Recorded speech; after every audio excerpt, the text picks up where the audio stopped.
sir, we are live. Hello, good evening, everyone, and namaskar. We carry the greetings from the city of Bangalore. It's a great pleasure to welcome you all for this Updates in Medical Oncology 2023. We have a galaxy of speakers with us today, and to set the ball rolling, it's a pleasure to welcome and invite our convener, Dr. Satish Siti, and our co-convener, Dr. Lokesh Kian. It's a pleasure to welcome Dr. Lokesh, Associate Professor with the Department of Medical Oncology in a prestigious Kidwai Memorial Institute of Oncology, Bangalore. Once again, good evening, everyone. I hope you'll have a wonderful scientific feast. I give the dais to Dr. Lokesh for his opening and taking the things forward. Over to you, Dr. Lokesh, please. Yeah, good evening, everybody. So I welcome all of you for this updates in medical oncology.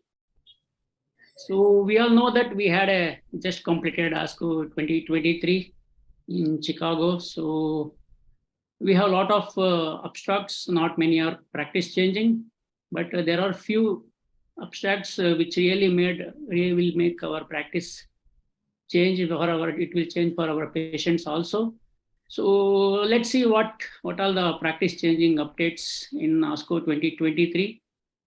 So with this, the first topic is on early and locally advanced breast cancer. So to talk on this, I will invite Dr. Abhishek Anand. He is a senior consultant medical oncologist at Paras and Narayana Cancer Center, Patna. So over to you, Dr. Abhishek Anand.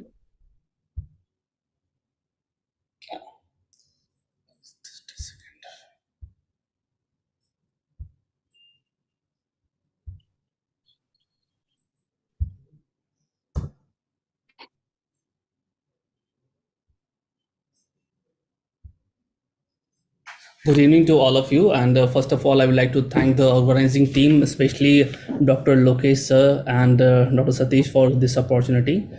And I will be speaking on the updates on hormone receptor positive early breast cancer. What are the updates, especially in the ASCO, recently concluded ASCO 2023.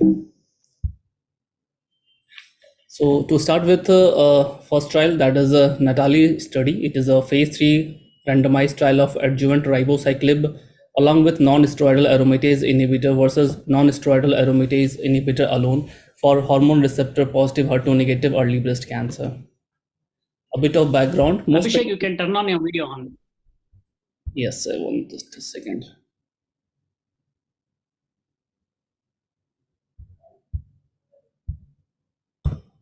Yeah, fine. Yeah. So bit of background, most patients with breast cancer are diagnosed with stage 1 to 3 and where the goal of treatment is mainly curative.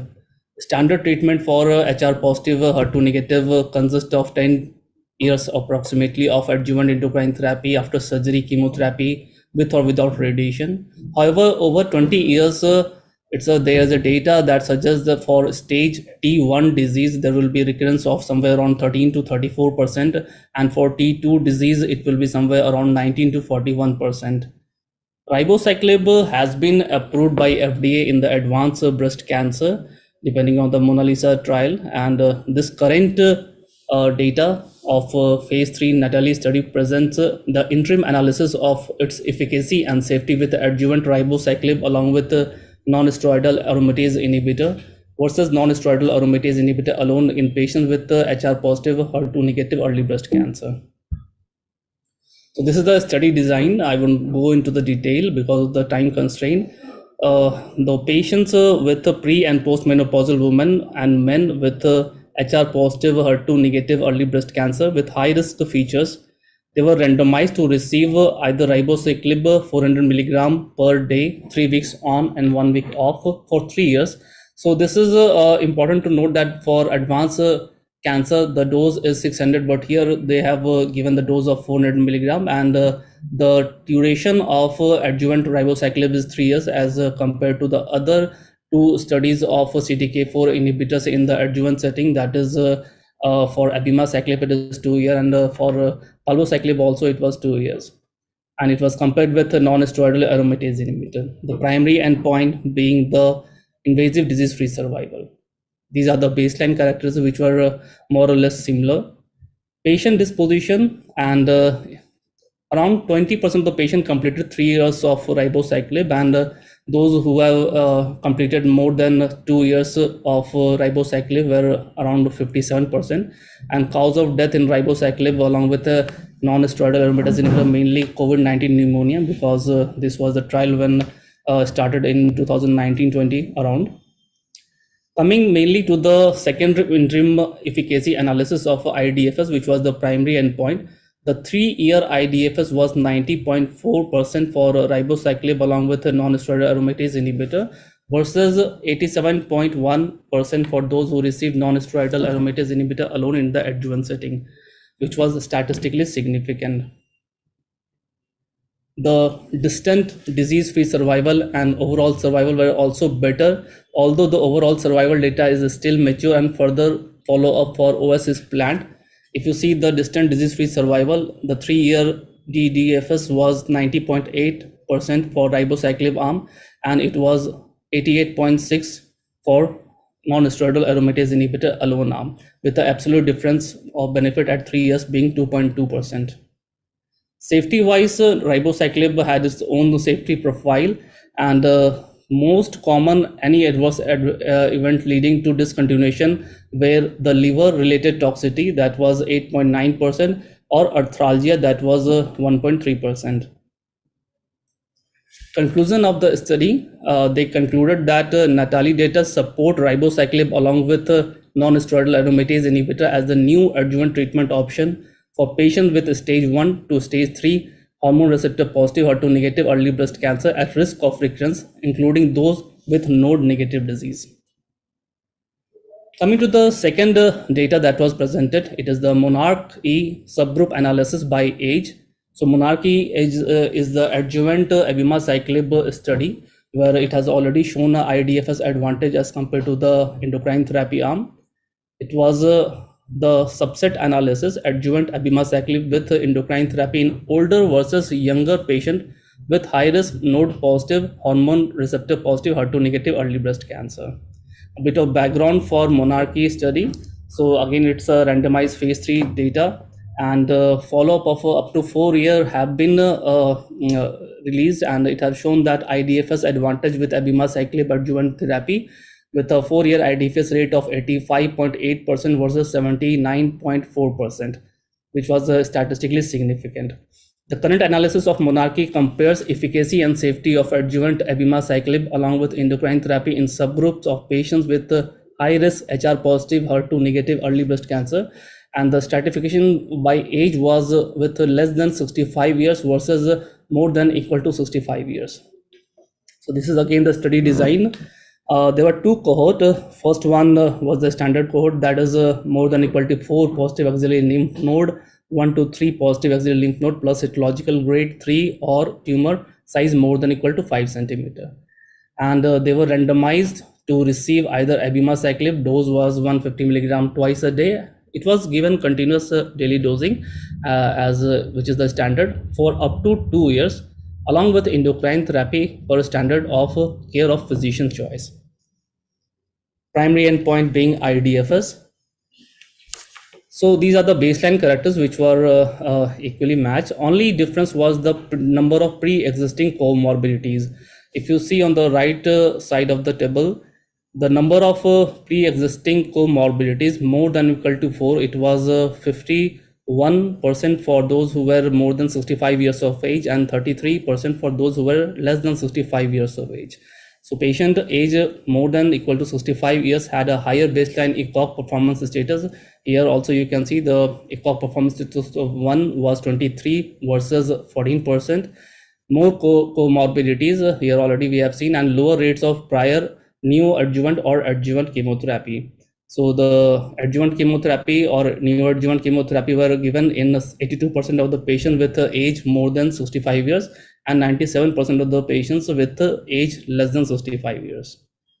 Coming to the results along with the age subgroup, the 4-year IDFS rate for abemaciclib was 86.5% versus 79.8% for patients aged less than 65 years of age, and 82.0% versus 76.8% for patients more than 65 years of age, and it was in favor of a abemaciclib combination. Distant recurrence-free survival was also better in patients who received abemaciclib combination as compared to the endocrine therapy alone. Adverse rates were as expected, and patients who were aged more than 65 years of age had a higher rates of grade 3 diarrhea as well as grade 2 and 3 fatigue. And this is the dose adjustment and quality of life. Dose adjustment are more frequently required for patients who were more than 65 years of age. And however, the quality of life, according to the fact B, it was very much comparable, and the scores according to the fact B were equivalent between the two arms. Conclusion of this monarchy subgroup analysis by age. So they concluded that the results support the use of adjuvant abemaciclib across all the different age, and recommend counseling of the patient about the treatment expectation, and they need to be counseled regarding the toxicity profile before starting or giving the option of abemaciclib along with endocrine therapy in such subgroup of patients who are elderly or more than 65 years of age. Coming to third study which was presented, it is the evaluation of a prognostic and predictive value of PAM50 intrinsic subtype and risk of recurrence score in premenopausal women with HR positive, HER2 negative early breast cancer, those who were enrolled in the SOFT study. So a bit of a background again. This is the analysis data from the SOFT trial after median follow-up of 12 years that demonstrated the addition of ovarian function suppression to adjuvant endocrine therapy with tamoxifen or exemestane reduces the risk of recurrence versus tamoxifen alone. And therefore, the current analysis report the prognostic and predictive value of PAM50 intrinsic subtypes that are divided intrinsic sometimes to 5 major category, and the risk of recurrence score in the premenopausal woman with HR positive, HER2 negative breast cancer in the SOFT trial. So this is the study design: tamoxifen along with ovarian function suppression. Second arm was exemestane with ovarian function suppression, and the third arm was tamoxifen alone.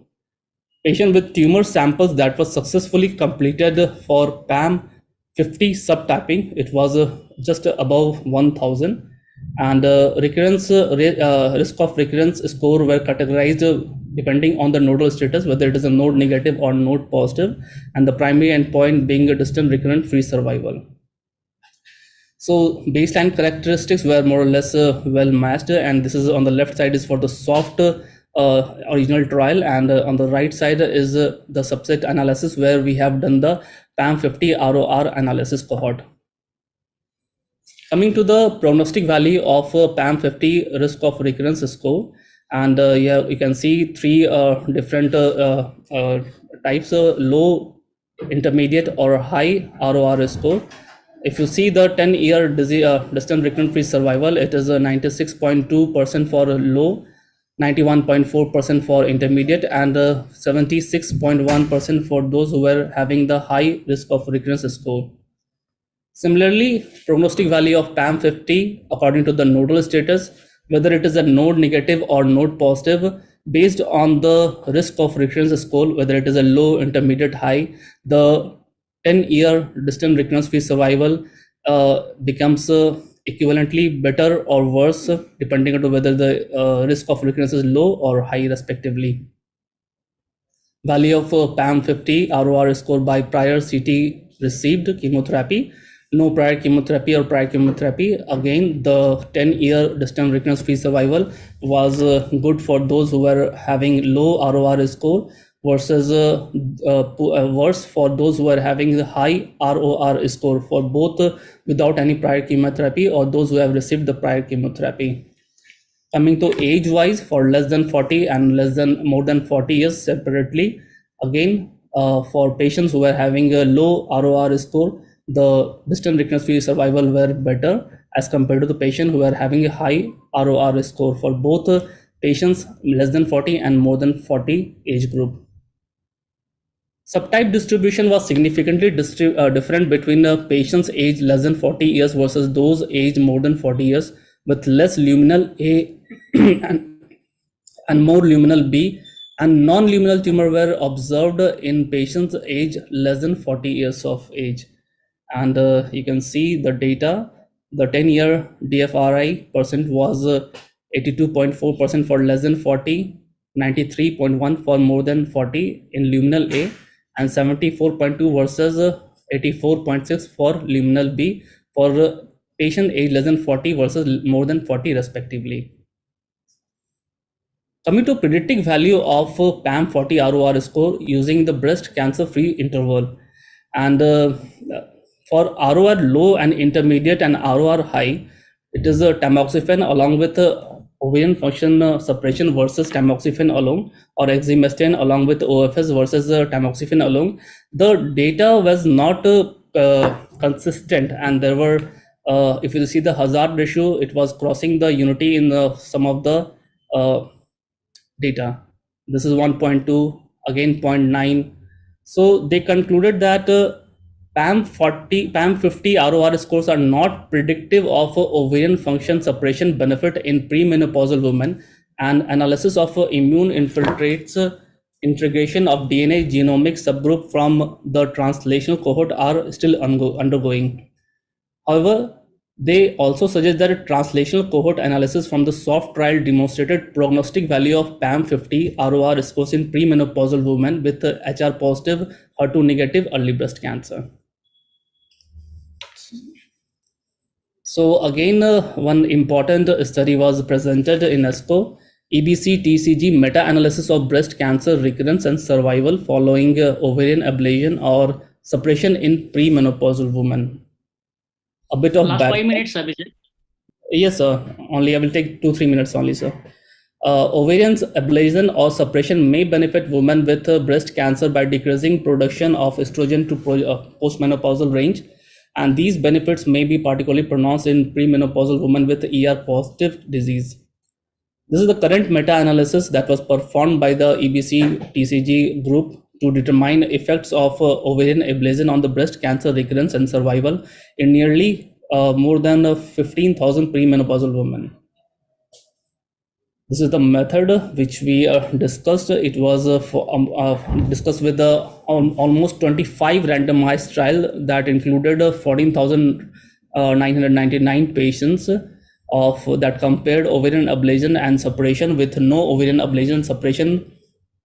Other treatment were the same across the groups, and three important subgroups were made: those who were not having any chemotherapy, second, chemotherapy administered prior to randomization that was showing the premenopausal status confirmed afterwards, chemotherapy administered after randomization, which means it can induce menopause. That is, chemotherapy can induce menopause. The primary endpoint being the recurrence and the cause specific mortality.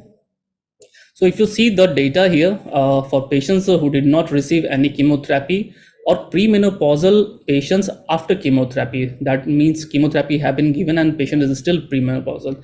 So the recurrence rate at 15 years was significantly better for the ovarian ablation or suppression arm. It was less, that means it is better. So all women, it is 28.9% versus 41%. By age also, both the age group of less than 45 and more than 45, it is better for the ovarian suppression and nodal status tamoxifen, and by suppression method, whether it is ablation or suppression, it is better for those who received ovarian ablation or suppression as compared to the control arm. Regarding the mortality, death without recurrence, breast cancer mortality, and all cause mortality, they were also better with ovarian ablation and suppression as compared to the control arm. This was the mortality rate at 20 years. Conclusion of the meta-analysis was that meta-analysis of individual patient level data indicates that premenopausal women with ER positive breast cancer derive substantial benefit from ovarian ablation suppression with regards to reduced breast cancer recurrence and reduced cause-specific mortality. Benefits similar to women who received prior chemotherapy and remained premenopausal thereafter versus women who received no chemotherapy. And it may be more benefit for the woman who received versus received no tamoxifen versus tamoxifen. This is the last data of Palas study, and it was a pre-planned analysis of a stage 2 cohort. Although it was a negative trial, and stage stratification was based on the stage as well, where the stage 2A versus the stage 2B and stage 3. So here the stage 2A data was presented, and it also did not show any advantage, any benefit as compared to the endocrine therapy alone. So at median follow-up of 43 months, no benefit was there by adding 2 years of adjuvant palbociclib, regardless of the stage group.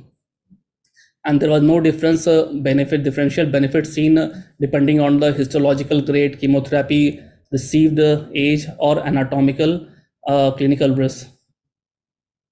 So these are the results and caveat of the Pallas stage 2A data, which was recently presented. And they conclude that the biological heterogeneity do matter, and which tumor have a poor prognosis may be defined better by the genomic predictors, and which tumor will respond, maybe pharmacogenics, genomics and set index will give more insights into that.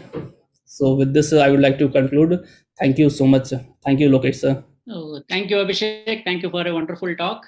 So, just a few comments. Oh, what is your take on Natalie study? Do you really, is it practice changing for you from tomorrow for your patients? Abhishek, what is your comment? Do you really change your treatment for patients? Yes, sir. So once we see the monarchy data, so abemaciclib has come into the practice for patients who are having a high risk group of endocrine positive breast cancer, early breast cancer, and the Natalis study has also shown IDFS advantage as compared to those who have received a non-steroid aromatase inhibitor alone. So yeah, I think this is a practice changing abstract that was presented in the ESCO. And ribociclib moreover have shown consistent benefit in the advanced setting, whether it is a Mona Lisa 2, 7 or 3. They have shown consistent benefit in the overall survival as well.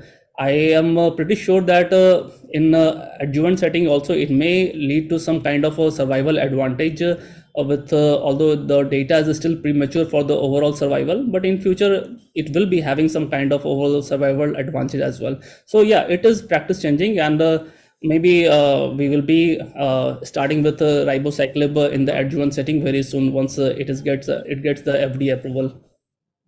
Okay, so regarding Natalis study, my comment is that so it is the data is still not mature. It's just 28 months of treatment. Usually, we will be treating all the patients who are already cured with surgery. So, according to me, what I usually take is so when you're planning so costly treatment for all the patients, so usually I expect the molecule to have some oral survival advantage. So that is also same with abemaciclib. So abemaciclib monarchy that you have presented, it has shown the benefit. Now ribociclib, but overall survival data is still not mature for the both. So even when the patient relapse, I think they should receive the CDK4 inhibitors as a first line when they relapse. So that is also there. So the same thing has happened with Aurora study that we'll be presenting in the next session. So that is the one thing. And regarding ovarian function suppression, we know that it is a very good treatment option for a premenopausal woman. So earlier we were telling the benefit was 4%. Now we have a 15 years update, the benefit is 10%. So we can tell all our premenopausal high-risk patients to plan for ovarian function suppression. So we'll have to have a good benefit. Exactly, sir. Okay. Thank you. Thank you, Abhishek. Thank you, sir. Thank you. Okay, now we'll move on to the next talk that is sponsored by Roche. So now the speaker is Dr. Avinash CB from Cleary Ready Mediant from Mysore. Over to you, Avinash. You can see my slide? Yeah, yeah. Okay.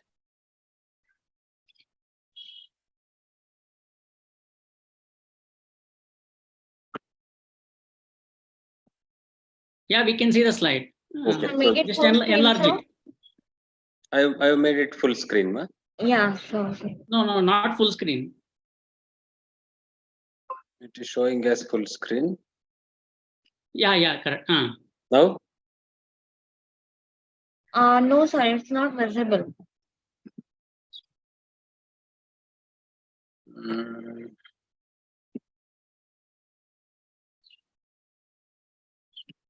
It's not full screen. It's visible.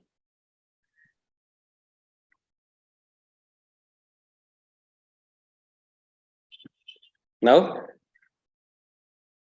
Not, sir. It's okay. You can continue. Can We I can see the share from slides. my side? yeah, that also you can do, ma. No issues. Okay, done. Then I will stop. Yeah, please from my stop side. your Yeah. sharing screen. Yeah. At the outset, good evening, all of you. First of all, I would thank Dr. Lokesh and Roche for giving me opportunity for being part of this academic program. So, for me, I think I have been given the task of talking about two things with respect to HER2 positive breast cancer. First, I would be talking about transforming the journey for your HER2 positive breast cancer patients, where already established combination drugs, how they can be modified to make more patient friendly and the oncologist friendly. Second is about the ASCO 2023 updates with respect to HER2 positive breast cancer patients. Next slide. So the disclaimer, mainly the slide credit goes to Roche as well as CCO. Next slide. So we know that the combination of Perjeta and Herceptin has transformed the treatment landscape and is the standard of care for patients with HER2 positive breast cancer patients. So Neosphere has clearly proven that addition of pertuzumab to trastuzumab and chemo significantly improved PCR rates from 31 to 49% in neoadjuvant setting. In adjuvant setting, affinity trial proved that the addition of pertuzumab to trastuzumab and chemo reduced the risk of recurrence or death by almost 23%. And in metastatic first-line metastatic first-line patients, Cleopatra trial clearly showed the benefit of pertuzumab. With the addition of pertuzumab, there was an increase in median PFS of from 12.4 to 18.5, and increase of median OS from 40 months to 56.5 months. So definitely a combination of pertuzumab, Herceptin and chemotherapy is approved and recognized by international guidelines as a standard of care in patients with HER2 positive breast cancer patients. Next slide. So this is an algorithm to show how we actually manage newly diagnosed early HER2 positive breast cancer. If patient is clinically T1, patient will undergo surgery, and if patient on pathological report, if node positive, we give a combination of pertuzumab and trastuzumab. If there is no node positive, then we continue with the trastuzumab and chemo alone. And if patient has more than or 2 centimeter or any node positive HER2 positive patients, then we have to give neoadjuvant chemotherapy with dual anti-HER2 blockade, followed by surgery. And if they achieve PCR, then continuation of the same combination for 1 year. And if there is residual disease, we give TDM for 14 cycles. Next slide. So what are the challenges when we give a combination of pertuzumab and trastuzumab? It can present challenges to patients as well as healthcare systems. The first is the long infusion and observation time. So we know that pertuzumab has to be infused over 30 to 60 minutes, followed by observation for another 30 to 60 minutes. And trastuzumab again has to be infused over 30 to 90 minutes, followed by observation for 2 to 6 hours whenever we give in loading doses and maintenance doses. And also the IV preparation time is very long and requires more associated resources. And there is also a challenge with respect to indwelling venous access, which has an increased risk of infection, thrombosis, and discomfort. And some patients, even establishing IV access becomes a problem. So definitely the usage of this well-established combination has met with a lot of challenges. Next slide. So to make that easy, so FESGO is a very unique formulation in oncology, which combines two monoclonal antibodies, pertuzumab and trastuzumab, in just one vial for subcutaneous injection. So it contains same antibodies as approved for IV, pertuzumab and trastuzumab, but different route of administration, and is formulated with a very unique recombinant human hyaluronidase to allow subcutaneous administration. And it is a ready-to-use fixed dose formulation. Next slide. So what is the mechanism of action of this FESGO? So actually the mechanism action of the pertuzumab, trastuzumab, either we use in IV or subcutaneous doesn't change. We know that the pertuzumab is designed to work with trastuzumab for dual anti-HER2 blockade because it blocks a different subdomain of HER2. And hyaluronate, which I was talking about, is an enzyme used to increase dispersion and absorption of co-administered drugs when administered subcutaneously, which I'm going to explain in next slide. Next slide, please. Next slide. So this is the impact of recombinant human hyaluronidase on the subcutaneous injection. We know that most of our subcutaneous injection contains very low volume of injection, that is less than 1 ml, because the subcutaneous layer contains a matrix of hyaluronan fibers and collagen fibers, which limits the SC administration of more volume. So the addition of this particular enzyme to FESGO temporarily and locally degrades this hyaluronan at the injection site, but there will not be any changes in structure providing macromolecules or collagen and elastin. So this particular degradation of hyaluronan results in a temporary increase in local subcutaneous dispersion area, enabling large volumes of fluid skin to be administered. So that is why the combination of the pertuzumab and trastuzumab in FESGO has large volume. So we need some sort of addition of enzyme which will allow this to be administered easily. Next slide. So this is what happens. You can see whenever a subcutaneous injection of more than 1 ml is given without hyaluronidase or with hyaluronidase. Next slide. So when we have such a good drug, so we have to answer the next important question, whether this FESGO has the same pharmacokinetics, efficacy and safety as already established IV combination. So next slide. So that we can easily know by how the FESGO has developed. So we can understand by clinical development program. So the first phase 1B trial was to find and confirm the dose of pertuzumab. And then the recommended dose was for loading dose 1200 milligram of pertuzumab with 600 milligram of trastuzumab, maintenance 600 each. And again, the PK efficacy safety studies were done in 2 trials. One is phase 2 trial in early breast cancer, Francisca, and phase 3 and Federica. Next slide. So this is the phase 1B dose finding study where in part 1, healthy male volunteers were taken and they were put into various cohorts of the various dosages of combination of pertuzumab and trastuzumab. Once the target subcutaneous dose of pertuzumab was determined, and it was found out that it was 200 milligram and 600 milligram for loading and dose.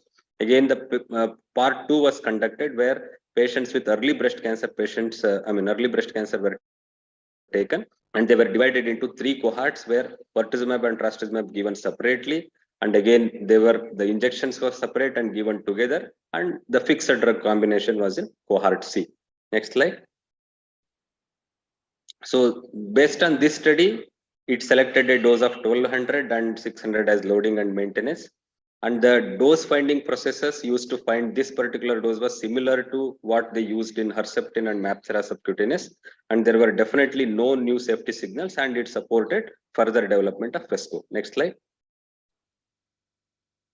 So this is the phase 3 non-inferiority study where patients which were actually they had indication of using neoadjuvant therapy. So where patients were classified into 2 arms. One was the already AC regimen either in dose dense and 3 weekly. Further classified into IV pertuzumab and trastuzumab either with weekly Pacli or dosi. The other arm used the same AC regimen with Pacli and dosi with the FESGO. And then patients underwent surgery followed by either the IV formulation to be continued or FESGO combination to be continued. Next slide. Before understanding the bioequivalence or the important thing to be understood is what are the pharmacokinetic endpoints. These 3 endpoints we should understand. One is C trough, which is the plasma concentration measured at the end of dosing interval, which is related to mode of action, and it is associated with clinical outcome. Second is area under curve. It definitely provides exposure information over the course of treatment. Cmax is the maximum peak concentration. Actually, this doesn't correlate with clinical outcomes. So what we can see in the graph is both IV and subcutaneous formulation at same AUC and CTRF. Next slide. So again, primary endpoint was the pertuzumab serum CTRF. As you can see, it was same, and secondary endpoint was CTRF with Herceptin. Again, it was same. So it exceeded the non-inferiority margin of 0.8. Next slide.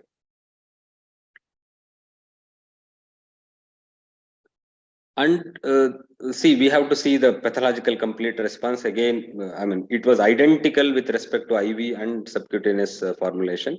And whenever we use fixed drug combination, we always have a thought with what will happen to the underweight or obese patients. But this trial proved that the PCR rates were similar, except in underweight, but the numbers were too small to comment about. Next slide.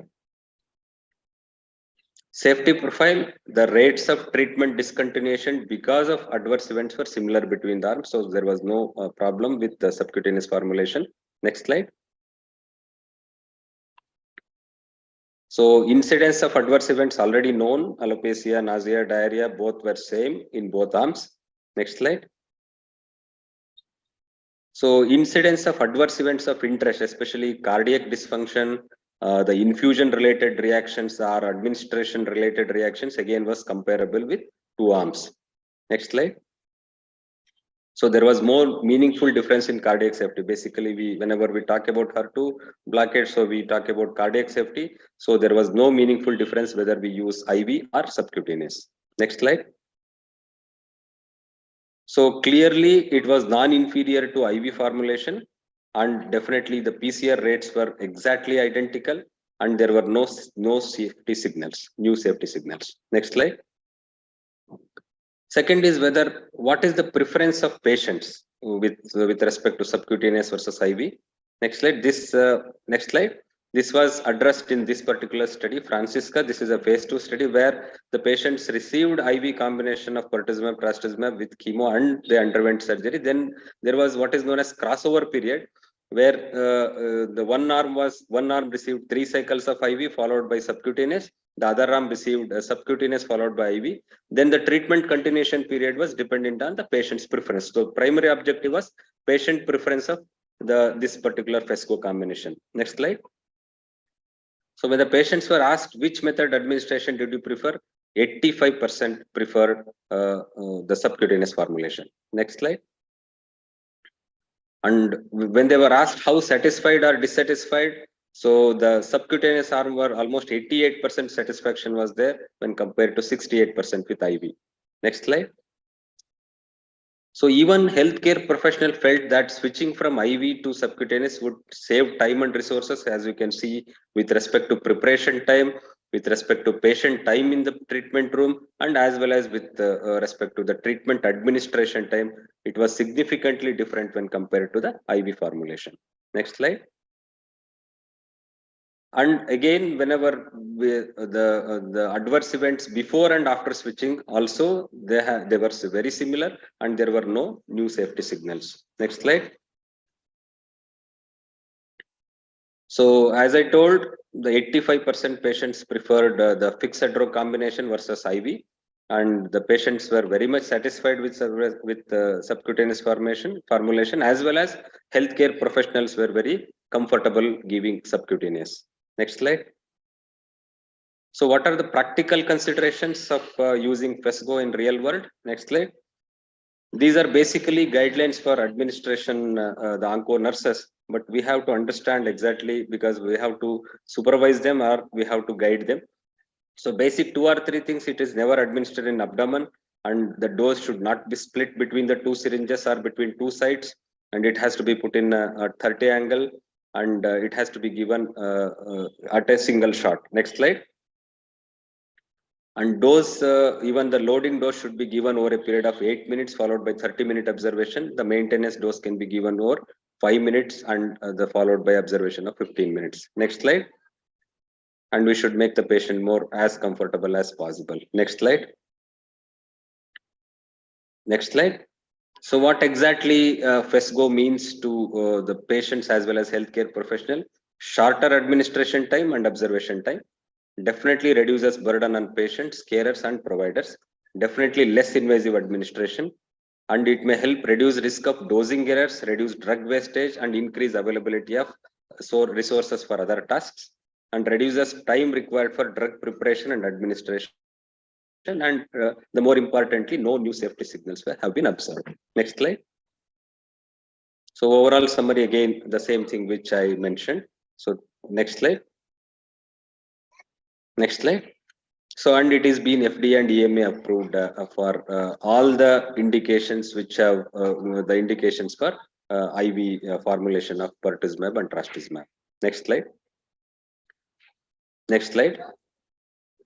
So now I am going to rush through the second part of my talk. The ASCO 2023 had few studies of trastuzumab deruxtecan.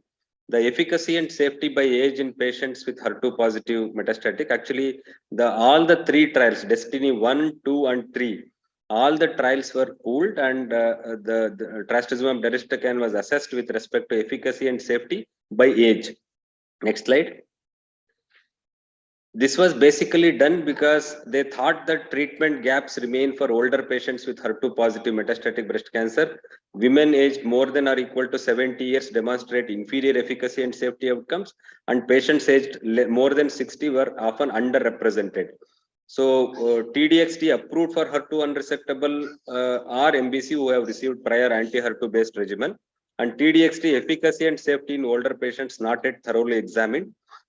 And this particular study details age-specific efficacy and safety of TDXT in patients of less than 65 versus more than 65. Next slide. So these are the three trials we all know about: Destiny 1, 2, and 3. Next slide. Next few are very busy slides. Basically, to understand the baseline characteristics of patients, they were divided into less than 65, more than 65, or more than 75. But more than 75 had hardly less than 5% of patients in across all the studies. But the patients, when we take into consideration more than or equal to 65, they almost amounted around 20%, which is a significant number. Next slide. Next slide. Obviously, the comorbidities had definitely more representation in more than 65 years when compared to less than 65 years. Next slide. Prior therapies were matched. Next slide. Go on. This is important. See, in spite of everything, when we studied separately less than 65 and more than 65 across the trials, you can see there was no difference with respect to median PFS, median OS, and median duration of response. So this is very important. So it can be used across the age groups. Next slide. And even when you see the relative dose intensity, I mean, all the patients of less than 65 and more than 65, they could achieve almost similar dose intensity, and even with respect to other drugs as well. Next slide. So safety wise, again, it was similar. Next slide. So overall, most common drug related treatment related adverse events were same. But next slide. With respect to grade more than or 3 were slightly higher in patients of more than 65 years. Next slide. So next slide. Last 2 minutes. Yeah. So coming to this particular analysis, the conclusion was the median PFS and overall response rate was similar between patients aged less than 65 and more than 65. And safety profile deemed acceptable across all subgroups. So they concluded that TDXT can be considered an effective treatment option for HER2 positive metastatic breast cancer across all age subgroups. Next slide. Actually, this I was very much interested in this particular trial for GAIN. Next slide. This is basically a trial where they looked into vomiting chemotherapy in patients of HER2 positive early breast cancer. Next slide. Very interesting trial design where newly diagnosed HER2 positive EBC were taken. Group A was TCHP for 2 cycles. Group B was only combination of pertuzumab, and if they were hormone positive, endocrine therapy was included. Then PET scan was done. And if PET had response in patients of without chemo, the group B, if they had response, they were continued with only pertuzumab, trastuzumab, with or without endocrine therapy. And if there was no response, chemo was added. Again, there was one more randomization if patients underwent surgery, and if there was PCR, again they were continued with only without chemo group. So only with the dual anti-HER2 blockade with endocrine therapy. This is very interesting, where there is some subgroup of patients where you can omit chemotherapy. Just next slide.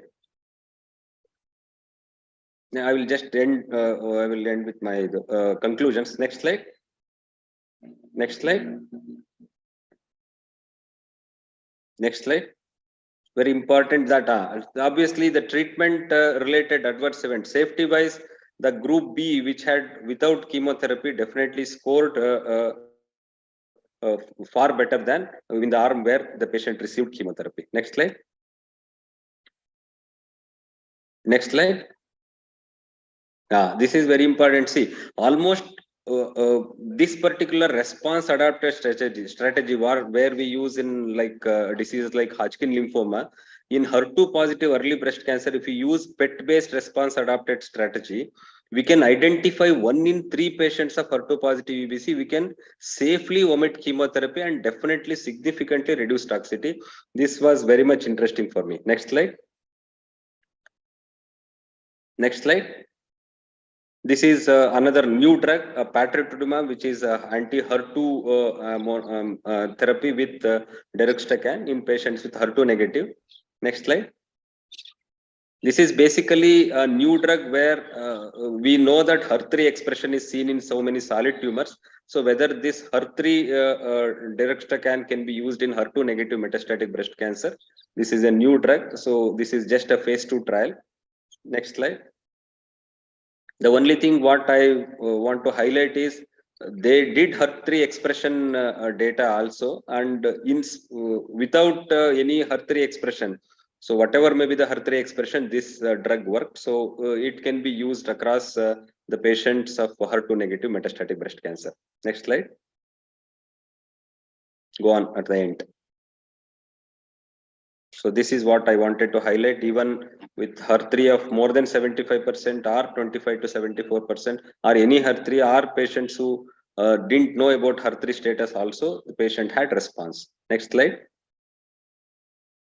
Next slide. So these were the conclusions. So this is very initial results from phase 3 trial that this particular drug patritumab deruxtecan definitely exerts clinical activity across broad range of HER3 expression levels in patients with heavily pretreated HER2 negative. So this is just an addition to our armamentarium in metastatic breast cancer, I can say. Thank you again. Thank you, Lokesh. Yeah, thank you, Dr. Avinash, for a wonderful talk.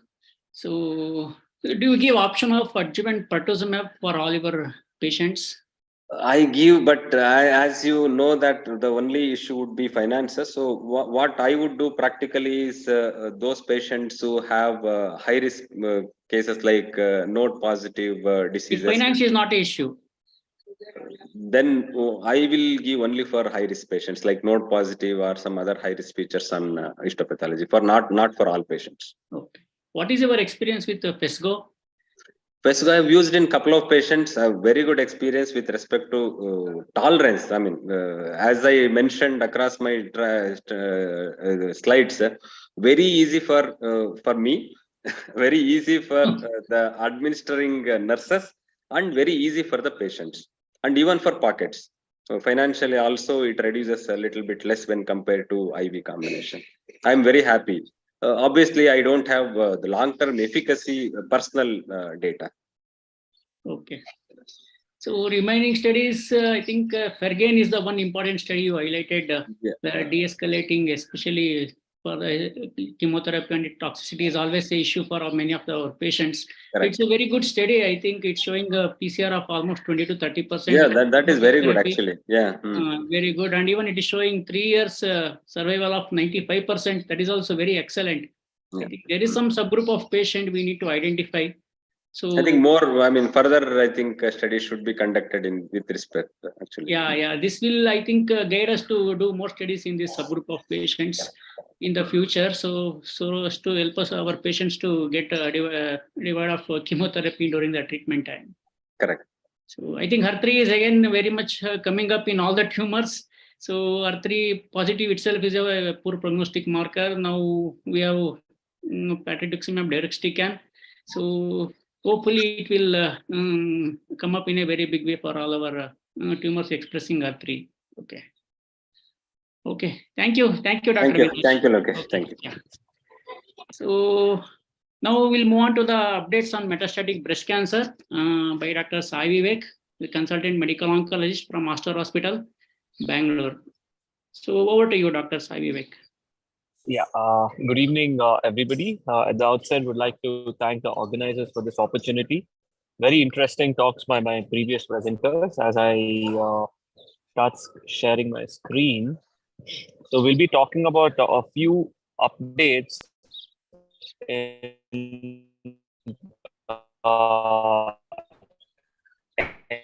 NBC that were presented in we can take from the conference that because they're not available, but what we can remember, there are a couple of them I'll stress upon. So I think with being so promising, The voice is not clear.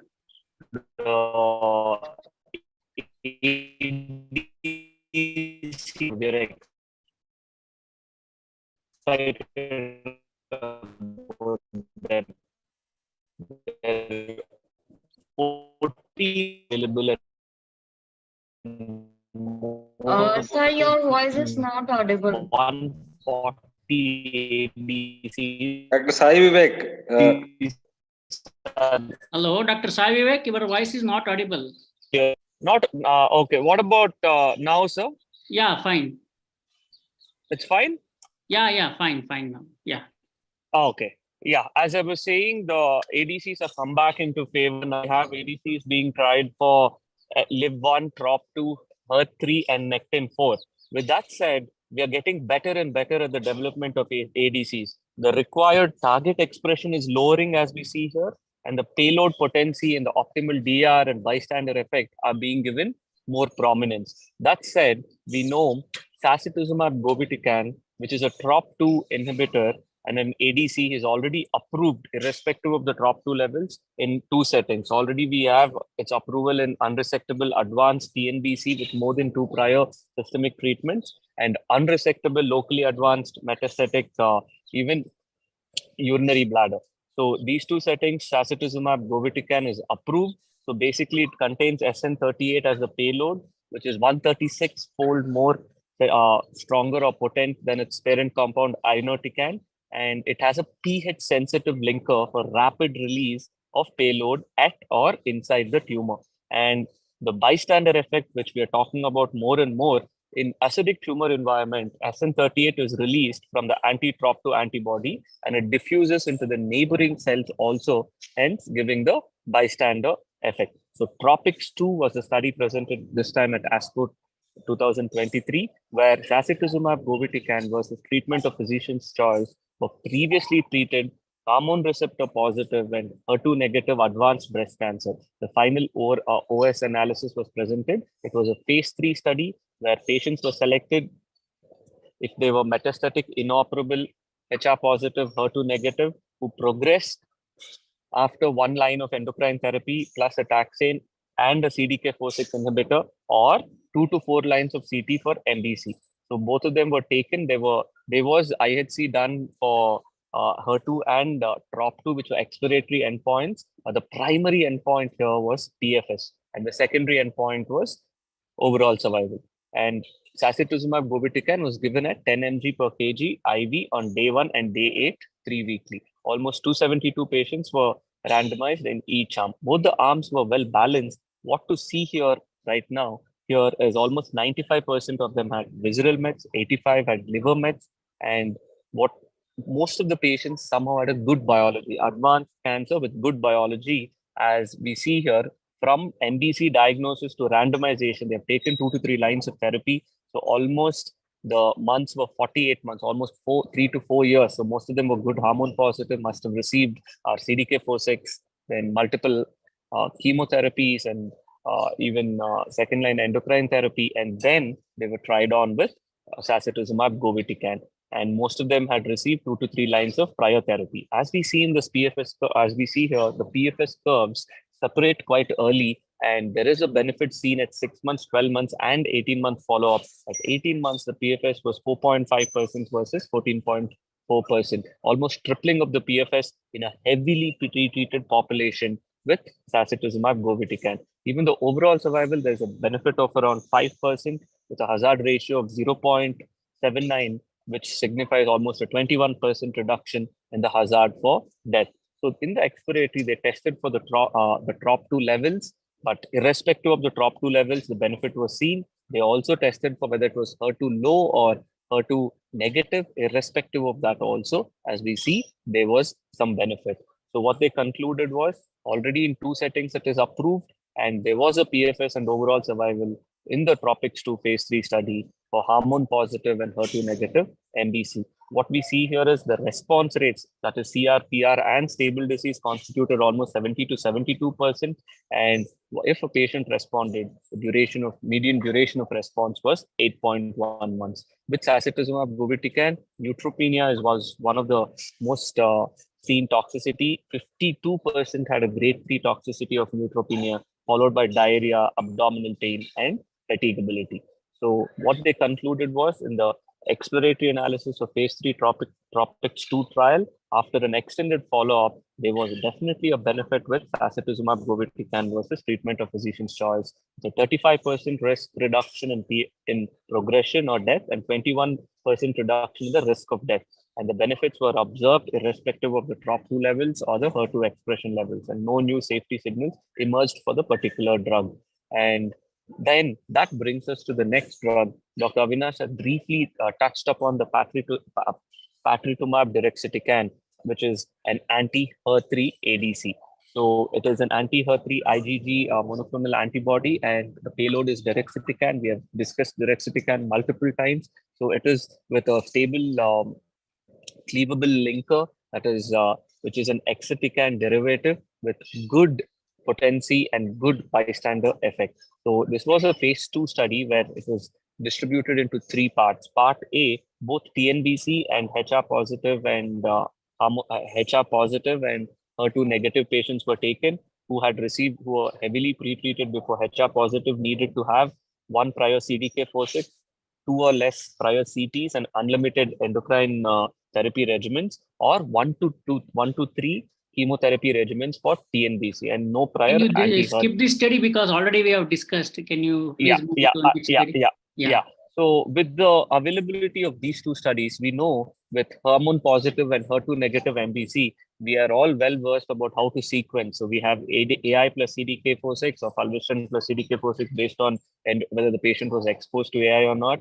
And second line, we are all aware. Third line, now we are doing PMB or MSH, MSI, and then considering Pembro. Fourth line, we always have chemotherapy, capecitabine, and HER2 low trastuzumab deruxtecan has come, and sacituzumab govitecan is slowly making its way into the 4th or 5th line based on the TROPiCS-2 study. This is a very interesting study, and that is the SONIA study, which is a phase 3 trial assessing the optimal position of CDK4/6 inhibitors. All of us have faced this problem in our clinic when the CDK4/6 inhibitors, if a person has received aromatase inhibitors for a significant duration and then progress, do we immediately change to fulvestrant, or is there any patient we can start only on AI and then keep the CDK4/6 for the second line with fulvestrant? So these are the thoughts which we have faced, and Sonia study adequately addressed that, where they actually studied.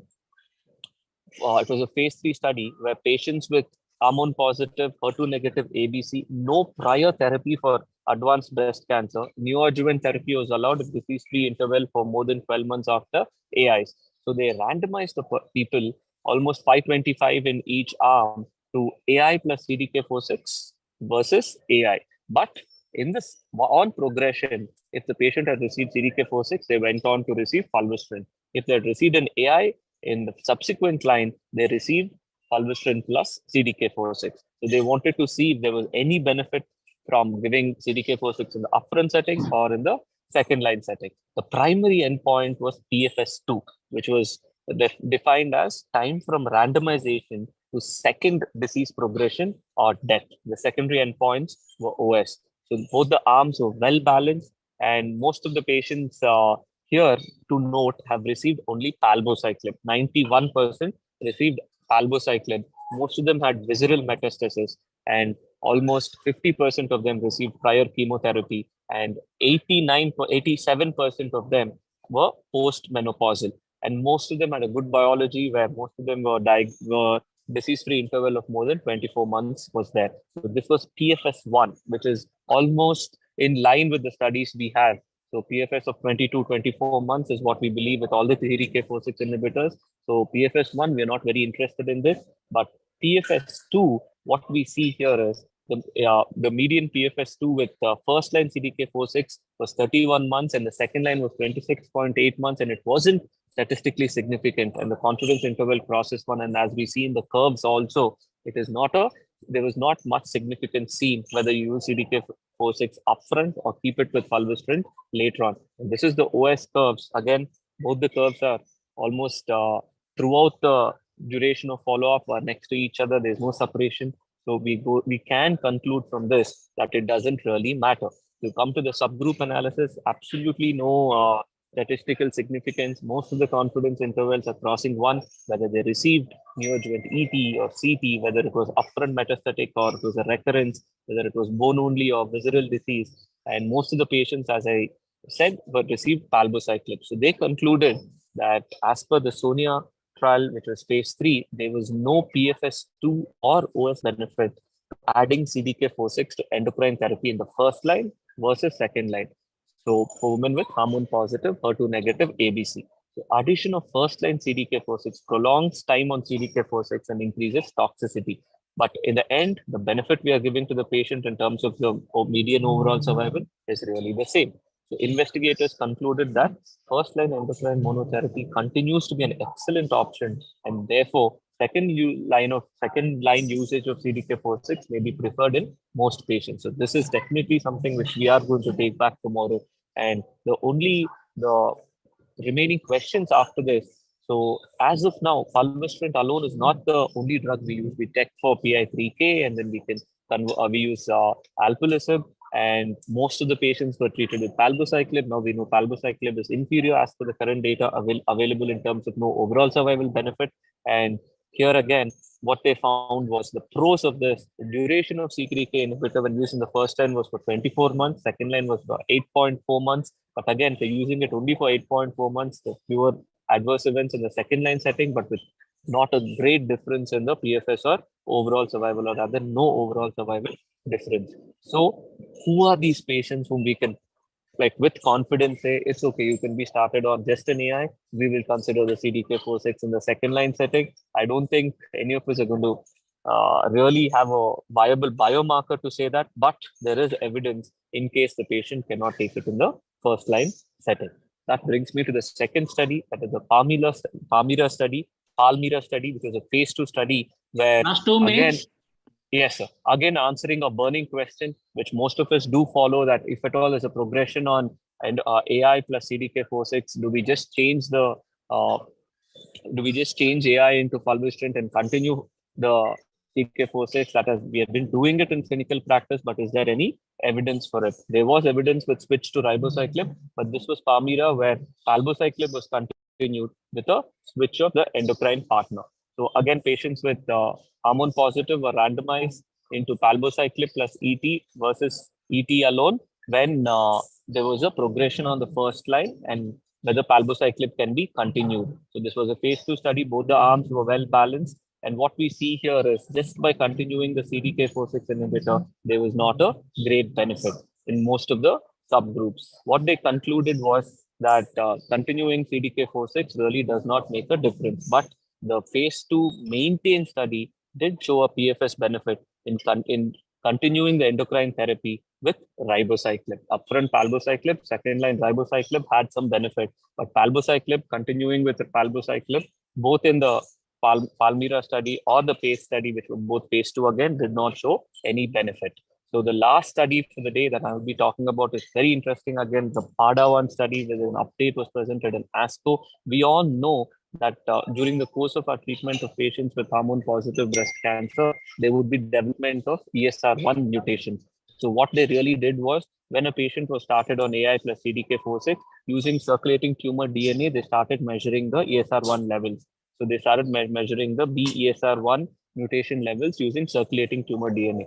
In patients who the ESR1 mutations were rising in the circulating tumor DNA, they switched them immediately to fulvestrant and then continued the palbociclib. So that we are not yet confident about ESR1 in circulating tumor DNA, but the results are very interesting. So all the patients were started on palbo plus aromatase inhibitor with a rising ESR1 mutation, was switched to palbo plus fulvestrant or continued with palbo plus aromatase inhibitor. Post that, there was serial ctDNA analysis were done. And these curves really demonstrate a significant difference in people who were risk adapted and switched to the fulvestrant plus CDK4/6. There was a significant median PFS benefit, and the hazard ratio was 0.54. That signifies a 46% reduction in the risk for progression if the switch was made. And even in the PFS2, there was a significant benefit with a hazard ratio of 0.37. And what they concluded was, if we are able to have the testing for ESR1 mutation and we are able to standardize the test and then see that the levels of ESR1 are rising, switching to fulvestrant early before overt clinical progression can actually give us a better PFS. Thank you. Thank you, Dr. Sai Vivek. Wonderful presentation. Thank you, So sir. the first topic was a topic 2 study, that was sacituzumab govitecan. So I think it's still not available, and long time in the triple negative breast cancer, the targeted therapy is pending. So maybe this molecule will give us some benefit for all our triple negative patient. And one more thing is the SONIA study. It's a very good practice changing study. It should have been a plenary actually, as per the many experts. This is a investigator initiated study, not pharma sponsored. So this has shown that the second line CDK4 inhibitor is actually non-inferior to first line CDK4 inhibitor. That actually saves a lot of cost and also the side effects for our patients. So maybe we should think from tomorrow using CDK4 inhibitor in second line in metastatic breast cancer rather than in a first line, to save the cost and also the side effects. Because if you give first line CDK4 inhibitor, you will be giving 16 months of extra CDK4 inhibitor. So that will add to the cost and side effect. So I think with that, thank you very much. I will close the session on breast cancer. Now I like to invite Dr. Rajiv, LK Associate Professor, Department of Medical Oncology. He will take over for session on lung cancer. It's a sponsor session. First one is by Roche. The second talk is by AstraZeneca. Now over to Dr. Rajiv. Yeah, good evening all. First of all, I thank Lokesh and Satish for giving me the opportunity. So without wasting much time, we'll move on. Already we are running late. So we are discussing about the adjuvant therapy in the lung. So it will be dealt with Satish. The first 30 minutes he will be taking, then the Srinivas will be the next. So Satish, over to Satish. And Satish is a senior medical oncologist from the HCG. He is an eminent oncologist, and he is having a first-hand experience about of the lung cancers also. He has done many trials in that. So over to Satish. Good evening, everyone. Thank you, Rajiv, for kind introduction. Thanks, Dr. Lokesh, giving opportunity. Like I am not able to share a slide. Okay, I can share. Yeah. My slides are visible now. Yes, sir. Yes, Can you please make it full screen? Yes. Now is audible, no? Yeah. Audible? Yeah, it's visible now, sir. Yeah. Go ahead. Okay, thank you. Yeah, we are running out of time. I don't want to waste time. I'm going to touch about the lung cancer, redefining what is the management of lung cancer with the available immunotherapy drug. I'm concentrating with the atezolizumab drug. This is my disclaimer. Coming to the lung cancer, we know that treatment options are multiple. We have evolved with the various options. We're bombarding with many molecules, oral, IV, all those things.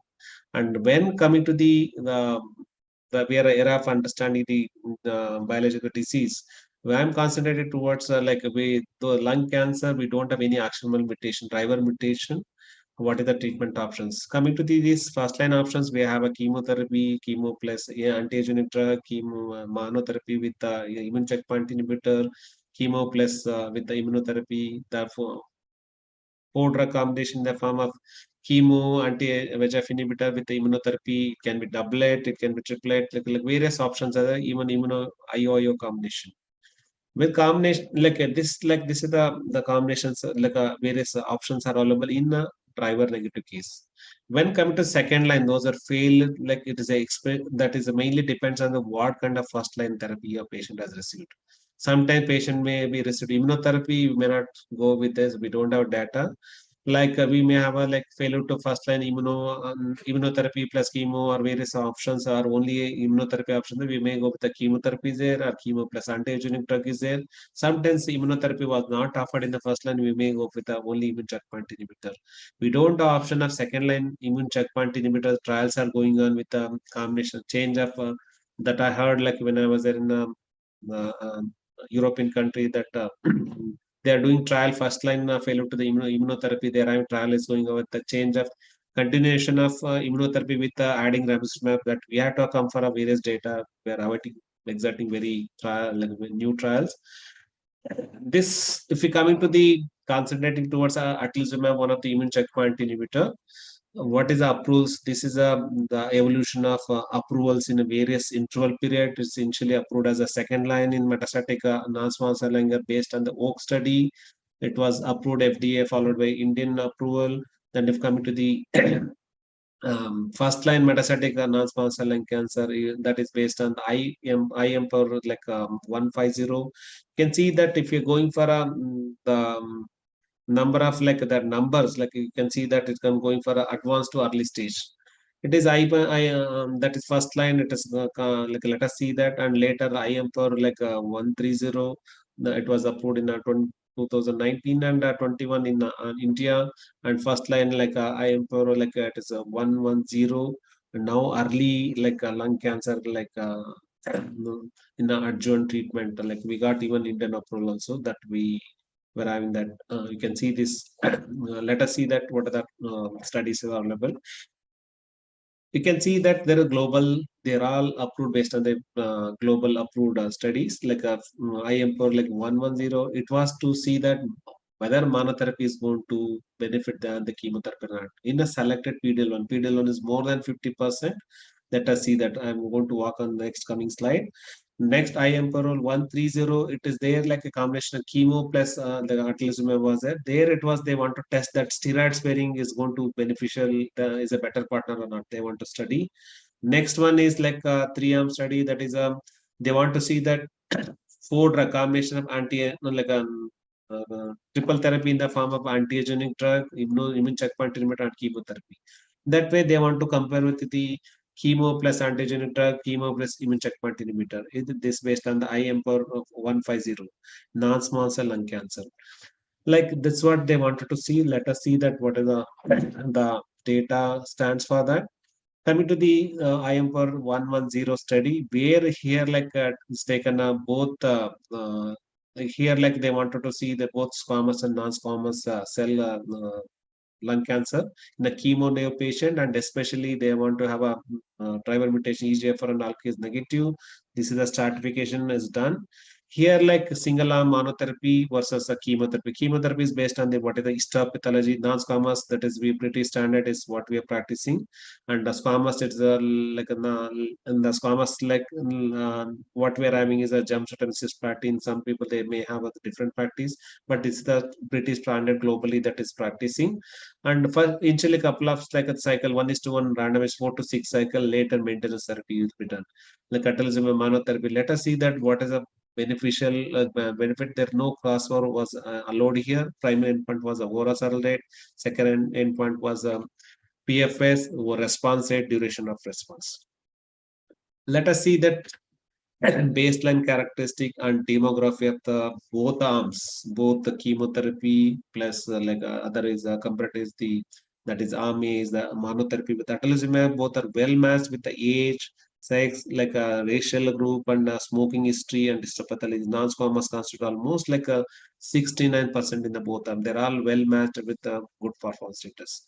And also they done even a stratification based on the that PDL what say that the platform was SP142, like TC1 or 1 to 2, 3 or like this, especially a subgroup was they want to see that what is the benefit of this.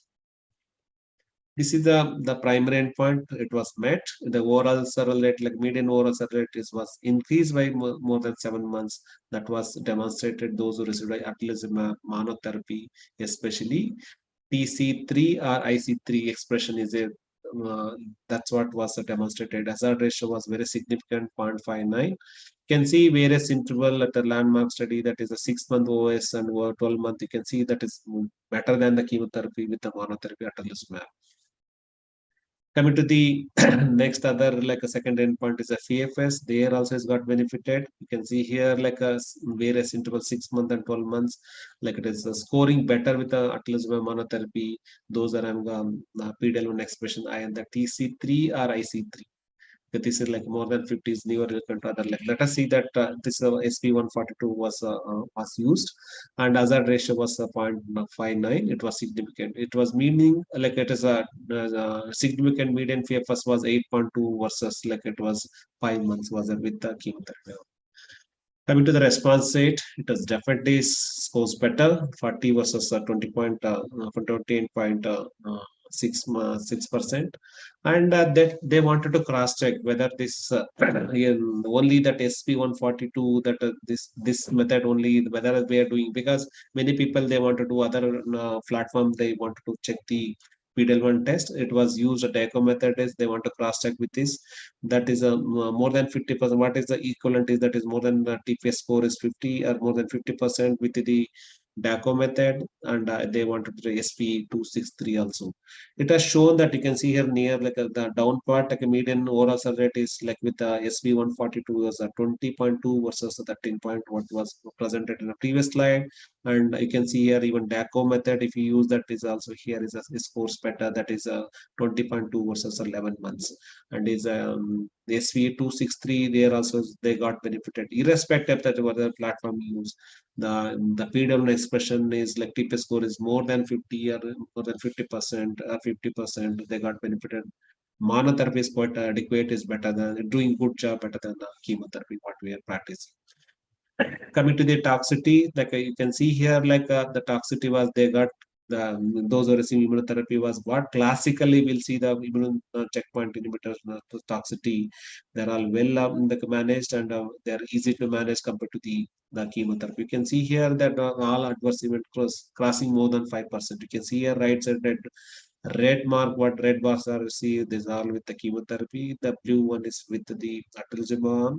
These are the things, class effects of the skin toxicity and also the endocrine toxicity and elevation of biochem, like a blood count variation. You may not see with this, like you will see mainly with the chemotherapy. They're all well managed and it's pretty is more easily tolerated than the chemotherapy what we are already using. Summary of this study, IMPR 110 is a very positive study. It has demonstrated statistical significant and clinical meaningful improvement in OS in TC3 and IC3 population when compared to platinum-based chemotherapy. It was statistically significant, and it is a really meaningful improvement in not only OS primary endpoint, second endpoint also it was beneficial in PFS, OR response rate, duration of response. Safety is really, it is consistent with the various previous trial observation. There are no new unexpected, they are pretty well tolerated. Coming to the next study, that is IMPR 130. Here it is especially for non-squamous study. It is here they wanted to test about the steroid sparing taxane treatment, chemotherapy, whether it works better, it suits well or not. They wanted to check here. Here in the non-squamous histopathology, this is a chemo patient first line therapy. And here certification based on the sex, PDL1 expression and liver metastasis. can see here like arm A is atezolizumab with chemotherapy, nab-paclitaxel and carbo versus more standard like practice. Like many people we practice still chemotherapy alone. 4 to 6 cycle later maintenance therapy was done with the atezolizumab arm.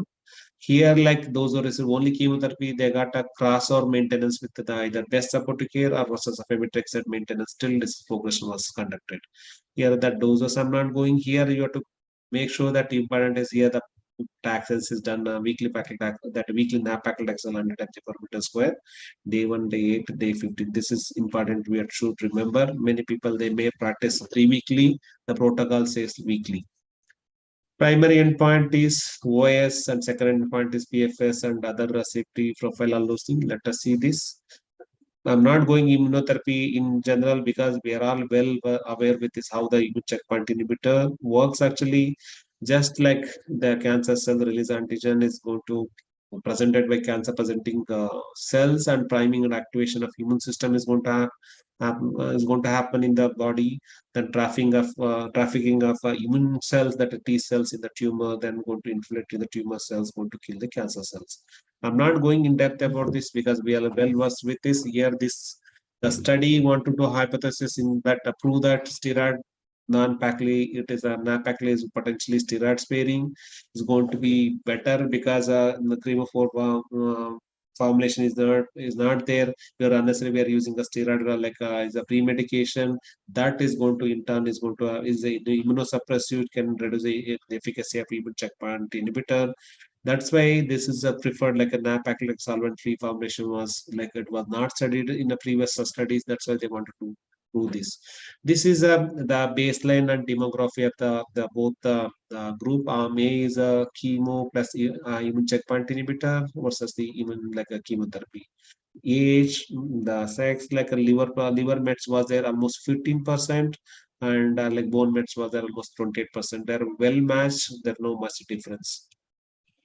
Coming to the the endpoint PFS was like this was you can see here 19 point like a median follow-up of almost like 19 months. You can see median PFS is a 7 month versus the 5.1 only chemotherapy versus. You can see that graphs are well separated, and you can see that various interval. You can see 6 months, 12 months. You can see that the scores better. You can have almost like more than 2/3 of people they got more benefited compared to 1/3 like what we see here. Median follow-up of almost like nearing to 19 months.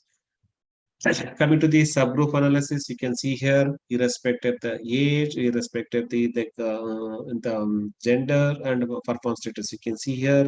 And liver mets, you can see here, it is like it still favors that is like not like you can see, it is not like it is favors towards combination of chemo plus immune checkpoint inhibitor is not like detrimental or anything. And you can see respect of the that appeared on expression. You can see here all the arms, subgroup arms is favoring towards a combination that is steroid fairing chemo versus with the immune checkpoint inhibitor. Coming to the OS, it is also was significant. You can see that is it has improved by 13 point versus scores to the that 18.6 month.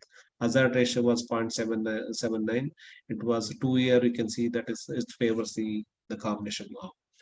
Coming to the OS subgroup analysis is going to benefit all the arms except like a liver, like this very like numbers are very less. It is less than like 15% only. Like it is not like detrimental. It is still it is holding on this, and other thing all the arms are got benefited.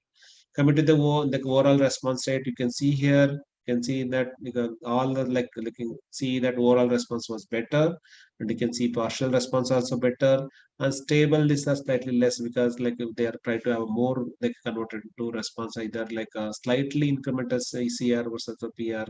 That's why like progression this is more important. Progression of disease was less with the combination of. You can see here like median duration response was almost like 8.4 versus 6 months. Coming to the safety profile with the combination, we'll feel like scared about this one combination chemo and is going to have an added toxicity. But here, this like a study, you can see most of the studies what we have seen. It's a few studies. You can see here like there's no much like added toxicity like compared to the other compared arm of a chemo. There's more of the chemo-related toxicity, and also the immune-related toxicity were less, slightly more than what was seen, but they're not very grade 3, like grade 1, grade 2 are common. They're a classical side effect of the immune checkpoint inhibitor. Coming to the summary of the study, it met the primary PFS and the overall surrogate endpoints. It was demonstrated as statistical significant both in improvement in the PFS and overall surrogate. You can see here overall surrogate got benefited 4.7 versus the PFS was 1.5 months. When you are going for a combination of, like, it is going to observe in all the subgroup analysis, not like one subgroup. And definitely safety was consistent with other single agent therapy, or even there no added any neurotoxicity with this combination when compared to the standard arm. It was accepted in the non-squamous. You can go combination of steroid sparing nab-paclitaxel versus atezolizumab. Coming to the other study, IM Power like 150, we can see here like this. I wanted to interested to tell about this. Like here is the 4-drug combination, chemo plus atezolizumab, and also like you can see the bevacizumab. Like when compared to there, like they want to see combination with atezolizumab versus combination chemo with atezolizumab, like a bevacizumab. 4 to 6 cycle later, they try to give a maintenance till the disease progression. Here, one thing is different is like they had a bad biological disease. For 14% was there like a liver disease, and also EGFR mutation. You can see here those are progressed on TK, EGFR TK. They are taken in this study. 11% of almost 10% of patient was they are taken in the like almost like in all the 3 subgroup. Coming to the OS, you can see here like OS, so definitely that arm B, that is the arm B is of the 3-drug, the combination chemo, immune checkpoint, and anti-angiogenic drug. Arm C is chemo plus Bev, and arm A is a chemo plus immune checkpoint inhibitor. You can see that when comparing arm C versus arm B, you can see it was very significant, 14.7 versus 19.5 months, and various interval it shows that better, and hazard ratio was 0.8. It has shown a more than 4.5 months like a clinical meaningful benefit. And you can see here various arms like oral response rate. You can see the arm B is looking at a more benefit, and even pedal expression also more. You can see there also favors towards the arm B compared to other arms. And here pedal expressions, you can see here slightly difference here. But if you go for the other one, PDL1 low expression, you can see here like other, like you can see this, there's a arm B scores better, and PDL1 negative, you can see the arm B is a winner. You can see here the computer. Yeah. Yes, that like PDL1 expression is high. You can see that definitely that arm B is better than the arm C, and PDL1 expression positive. You can see there also better, and PDL1 negative also scores better that for ABCP, that arm is better. And because this we don't have much option, only chemo is there. That definitely this is a one data you can use it. And intent like because the PFS is also got benefited here. And the coming to the EGFR positive is like a harm, like you can see here arm B versus C is like the hazard ratio was significant, and arm A versus arm C, that's not much difference here in this EGFR mutation cases. That anti-angiogenic drug is required in like arm B is better than all the 3 arms. You can see here like other things like comparing arm B versus overall surrogate in the EGFR mutation. You can see arm B is a winner compared to the arm C. Like here is a 27.8 months versus the 18, especially EGFR positive cases. And arm A, C versus a C, there's no much difference. And the overall response rate also, you can see on the triple therapy, the CR rate is almost 6%, and response rate is almost 71 versus the arm C is 42%. Liver met subgroup analysis, the arm B is a better winner here. You can see PFS is better, and with various interval also shows the scores data better for the arm B. And coming to the OS benefit in liver metastasis, you can see here arm B versus C is better for arm B, and there's no much difference between the arm A and C. Okay, and even addition of bevacizumab to this combination of chemo plus bevacizumab, definitely overall response rate is better. You can see here 60 versus 41%. Okay, that's high burden disease. That is one thing important, and the low burden disease like definitely is going to have a more than 3 like a third percentile got benefited. and meaningful, better for the arm B. That's what it is seen here. You can see high burden. You can see compared to the standard, like you can see 15 point versus like 10.7. Low burden disease, there also got benefited. And this is like based on the various calculation. This is with the metastasis and without high burden, without not number of median mets or less. There also all the subgroup arm B's got benefited. Coming to the safety concern, whether adding this is going to have this, definitely had some added toxicity, but they're all managed like not much without any added new toxicity. The all classical antigenic stress toxicity about hypertension and other thing, proteinuria, immune checkpoint inhibitor toxicity, and chemotherapy toxicity is there in all the three arms. Summary: high PDL expression, like and what from all the three, like you can use a single agent monotherapy that PDL expression more than 50%. I'm power like 130. Yeah, we can have a steroid sparing combination with atezolizumab. You can see like even in even less percentage also, even negative people also can use. They got benefited. And next other thing is this, like I'm like 150 definitely got all three drugs, that is bevacizumab, chemo, atezolizumab. They got benefited in all the subgroup analysis. That is one thing interesting. Coming to the early lung cancer, there's a data for this chemotherapy. I'm not, because lack of time, I'm just I want to rush through the slides. Here, like studied chemotherapy after the adjuvant treatment, then they're given without any crossover, they're given immunotherapy was the best supportive care. They try to analyze the PD-L1 positive rate, and with the various stages. This is the busy study and a busy slide. I don't want to go in depth actually. That more important thing is I wanted to tell about the PD-L1 percentage, more than 1%. Stage 2 to stage 3 population. You can see here disease-free survival is better when they are going for the atezolizumab versus the, that is like a hazard ratio was significant 0.66. And you can see the subgroup analysis, like it is showing the more benefit in all the subgroup analysis, and also easier for mutation. Also few cases that there also scores better.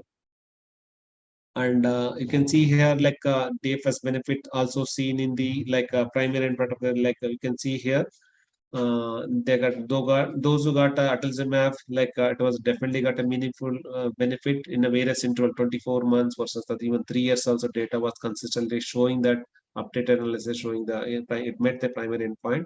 So hazard ratio was 0.79. And you can see here, if you stratify based on the that PD-L1 expression, you can see like PD-L1 more than 1%, they got benefited, and all the patients they got to benefit. They're not beneficial, just only favors toward atezolizumab, that marginally that is less than 1%. That's what I wanted to say from this study. DFS, you can see here, it's got benefited at various 24 months and 36 months, and the hazard ratio was benefited in the stage 1B to D. Overall, OS, you can see like it meet the primary endpoint, like OS was like it needs a further follow-up. Actually, subsequent analysis will be updated like the next coming conference actually. That coming to the subgroup analysis, more than TC 1%, you can see here it's got benefited that like what is follow-up of 46 months. You can see here the hazard ratio was 0.71. It was showing that 76% versus 67%. And also you can see the stages. You can see like hazard ratio was favoring towards that, and intended treatment of population, and all randomized patient, all subgroup they got benefited. Here the overall surrelate we have to wait for a further follow-up. And coming to the biomarkers, the PD-L1 is one thing, like negative, like don't go, but more than 1% you can. That's what I wanted to take from this. Safety was like it is a classical side effect of few other grade 1, grade 2, the toxicity, but they're all manageable. Even NCCN guidance also says that you can have this high risk category R0 is that you can go for the atezolizumab, that is a stage 2A, and a stage like 2B and a 3A. So you can see that you don't have a driver mutations, or like if you're having driver mutation, you can go for a osimertinib. I'll stop here, like and I want to have that other one, the presentation. Sorry, the few slides, like I don't know to, because lack of time. Is it visible now? Yes, Satish. Yeah. Yes, sir. yeah. Can you please make it full screen, sir? Is it now? Like it is a full, it is visible as a full screen. Is it okay now? No, sir, it's not visible. Hello? It's not visible, sir. No, you should end this slide and load the new slide. Okay. Sorry.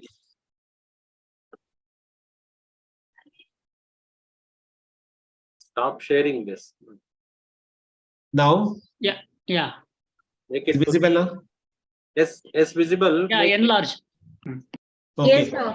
Yes. Yeah, this is the two studies I want to study. That is a neoadjuvant chemotherapy with neoadjuvant and adjuvant chemo with pembrolizumab versus a placebo. Because we are hearing a lot of immune checkpoint inhibitor in the they are studying in the early lung cancer. This is study in a phase 3 double blind study. That is after the stage 2 to stage 3B. Chemo with pembrolizumab versus placebo, like 4 cycle, and later like they given a maintenance up to 1 year was given. That is a neoadjuvant followed by surgery and later maintenance. You can see here like both like arms are like well matched, like at the screening level and neoadjuvant therapy also. Though number of cycle completed and discontinued, they're all well matched. Actually underwent surgery, they're all almost like 82 or 70, 80%. And baseline characteristic about the age, economic performance status, and even geographic distribution and racial thing. And histopathology also squamous, and almost squamous was almost 43% was there.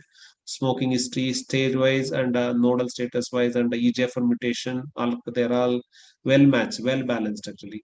Coming to the surgery, the number of patient the underwent surgery R0 is also R0, R1, R2. As you can see there, they're all R2, R1 was slightly more was with the placebo, but all are like you can see the various kind of surgery.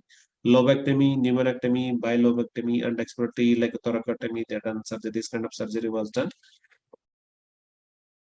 And primary endpoint of a study was in the event-free survival rate. That's followed up for 12 months and 24 months. You can see that those who received adjuvant like immunotherapy, you can see they got better. The event-free survival rate at a various interval, and it didn't show with the follow-up. You can see that it didn't show any event versus that what is in the placebo arm with 17 months. You can see the already event. You can see here like even EFS by subgroup analysis, they all favors data towards the pembrolizumab arm. Coming to the other secondary endpoint, or like the primary endpoint was OS. That is still is the data is not mature.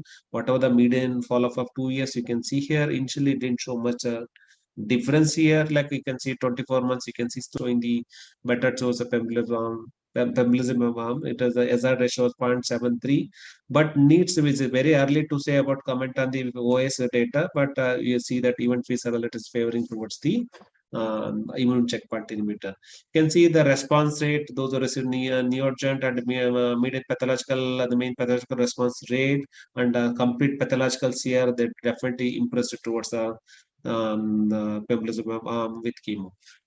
Coming to that outcome based on the exploratory event-free survival rate based on the pathological response, those who achieved a pathological response, they got highest like the outcome was better. EFS was like more than 80%, 90% compared to those who not achieved a pathological CR.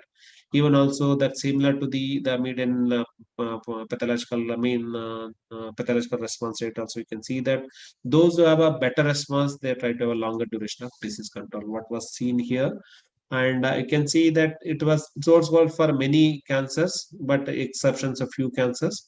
You can see that number of toxicity and exposure adverse event. You can see here like it's not much a difference between them both on placebo versus pembrolizumab. Only you have a classical effect of the 25% of adverse event when versus the placebo.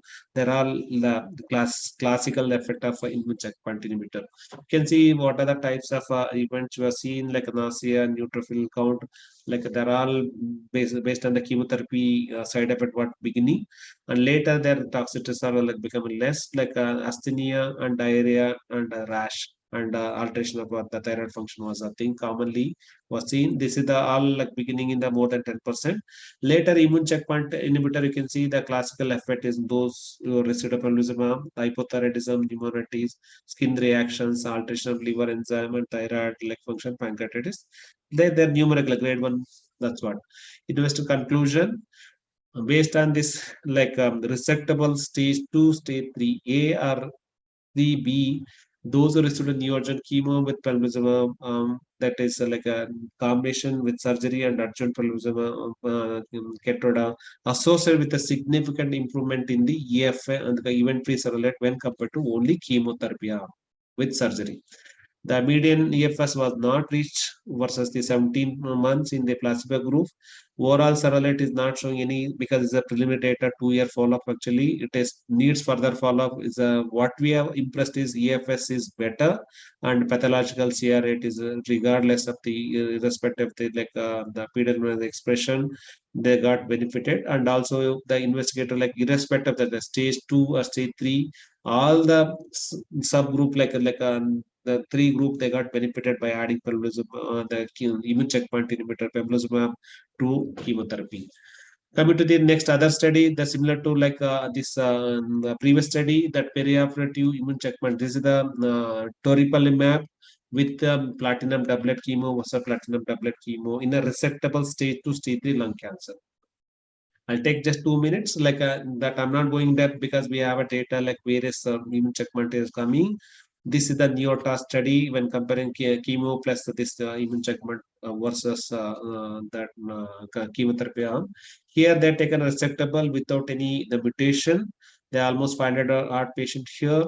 Neoadjuvant like a chemo 3 cycle. Here the dose is used 240 mg IV with doublet platinum based chemo versus the platinum chemo alone. Surgery again adjuvant will be done 1 cycle total, 4 cycle, then later only immune checkpoint inhibitor maintenance. This is like total 13 1 year treatment from the day 1 to till the end. Coming to the baseline and characteristic, you can see that there are well matched regarding the smoking history for for status and histology. I'm not going in depth. Here they have done a stratification the PD-L1 expression less than 1% or more than 1% stage nodal status. You can see here summary the R0 resection and progression of disease was less with a combination versus the chemo alone, and R0 resection is also better 82 versus 73%, and number of surgeries. These are the things in both arms, and you can see here a number of systemic treatment what they use, and ongoing discontinuation rates are they're slightly more with the maintenance, and those are completed 13 cycles or more. This is a 43 versus 32%. Coming to the primary endpoint EFS, that is 12 months under 24 months. You can see a follow-up. The scores better. You can see when compared to the compared chemotherapy alone. You can see that it is a very impressive data. Hazard ratio was 0.4, and the median pathological response rate also you can see that is better for 48 versus 8.4 months. It is very impressive, and I can see the subgroup analysis about the irrespective of the PD-L1. You can see here less than 1%, 1 to 49, more than 50. You can see here all the subgroup of they got benefited, irrespective whether it's negative or positive. The result ratio was consistently so positive favor towards immune checkpoint inhibitor. And this is and even if you go for a histopathology, they also got the non-squamous and squamous. The squamous it's even more impressive because numbers are non-squamous are numbers are less, but squamous numbers are more. Is very impressive data irrespective of the histopathology. Second endpoint, you can see here pathological CR is it is 25%, almost 1% here, and median EFS was not achieved. It is 15.5 months. It was hazard ratio was 0.4. Overall survival rate is required follow-up. It is hazard ratio was 0.62, but is not achieved in the immune checkpoint inhibitor. At various interval, you can see that all favors towards the immune checkpoint inhibitor. Coming to the safety, it is very safer. You can see here, the data is telling the dose interruptions, even though slightly more here, and other adverse events were they are classically related immune checkpoint inhibitor. We are all learning, and we are learned how to deal all those things. But you should know that overall infusion reactions and other thing toxicity, they're all they tells that is slightly more with this. They're all immune checkpoint inhibitor related toxicity and interruptions. You can see post of relative this one, you can see that favors towards the there no much difference between the both arms here. Investigator conclusion. phase 3, that neoTORCH data says that in a stage 3 lung cancer, adding this drug, that is a toripalimab with the chemotherapy, related significant improvement in the in the event-free survival rate. It was not achieved or reached versus the 15 months, and higher like pathological response rate and PCR rate also was seen. You can see almost like 25 versus the 1%. EFS was definitely was shown consistent, that is irrespective of the PD-L1, whether it's less than 1%, 1 to 45, 49, or more than 50%, irrespective of the histopathology. We conclude that only thing we are waiting for a overall survival, it needs further follow-up. It is a very good perioperative regimen, what we are so far, we are having very impressive data. Stop here, thank you. Thank you, Satish, for the nice briefing up of the newer immunotherapy in lung cancers. And one quick question in the question bank, so just answer it. Should we use NACT 4 cycle with pembrolizumab with chemo, or the 3 cycle with nevo chemo as a neoadjuvant? See that what we have a database. This pembrolizumab is there, that various like even stage 2 is there, the stage 1B also is there, and this data newer immunotherapy mainly for stage 3, irrespective of histopathology, irrespective of the PD-L1. But if we go for that, we had even atezolizumab study also I presented.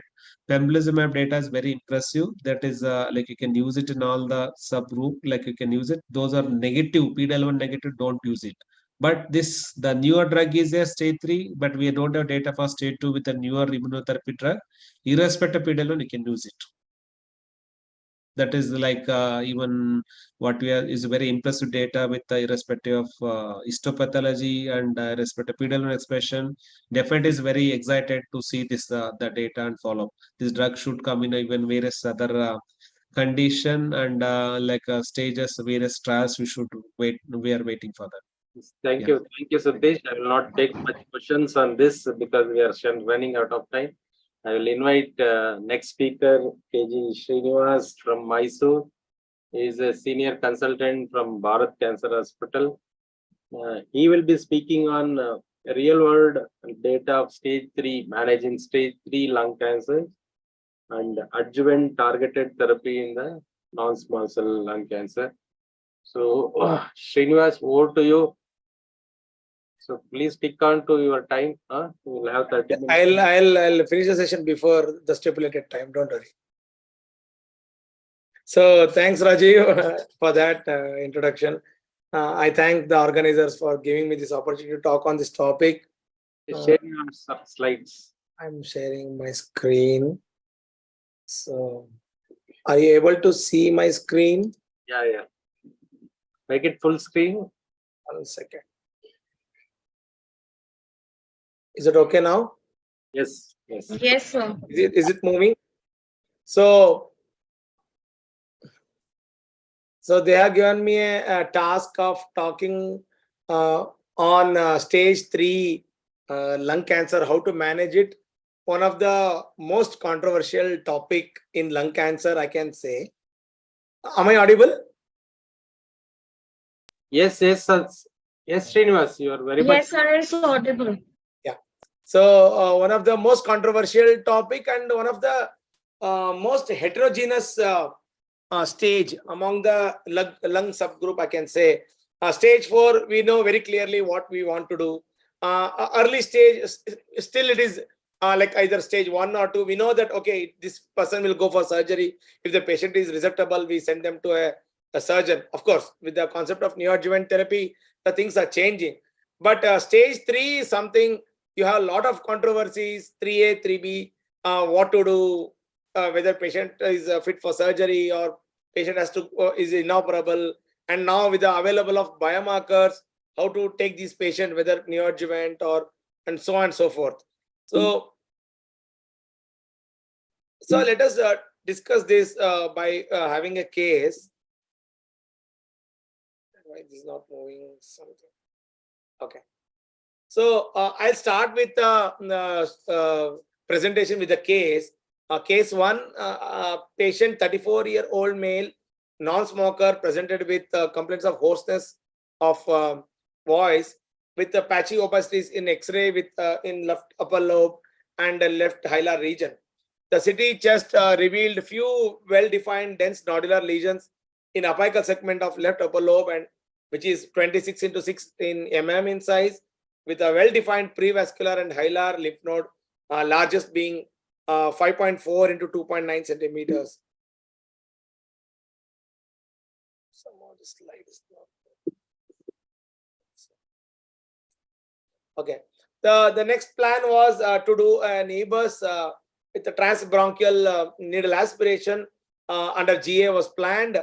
The bronchoscopy revealed an extrinsic compression and mucosal irregularity over LUL apical posterior segment, and EBUS revealed enlarged segment at the station 10 lymph node, which is an hilar lymph node basically, and multiple TBNA passes were taken with adequate lymph node sampling.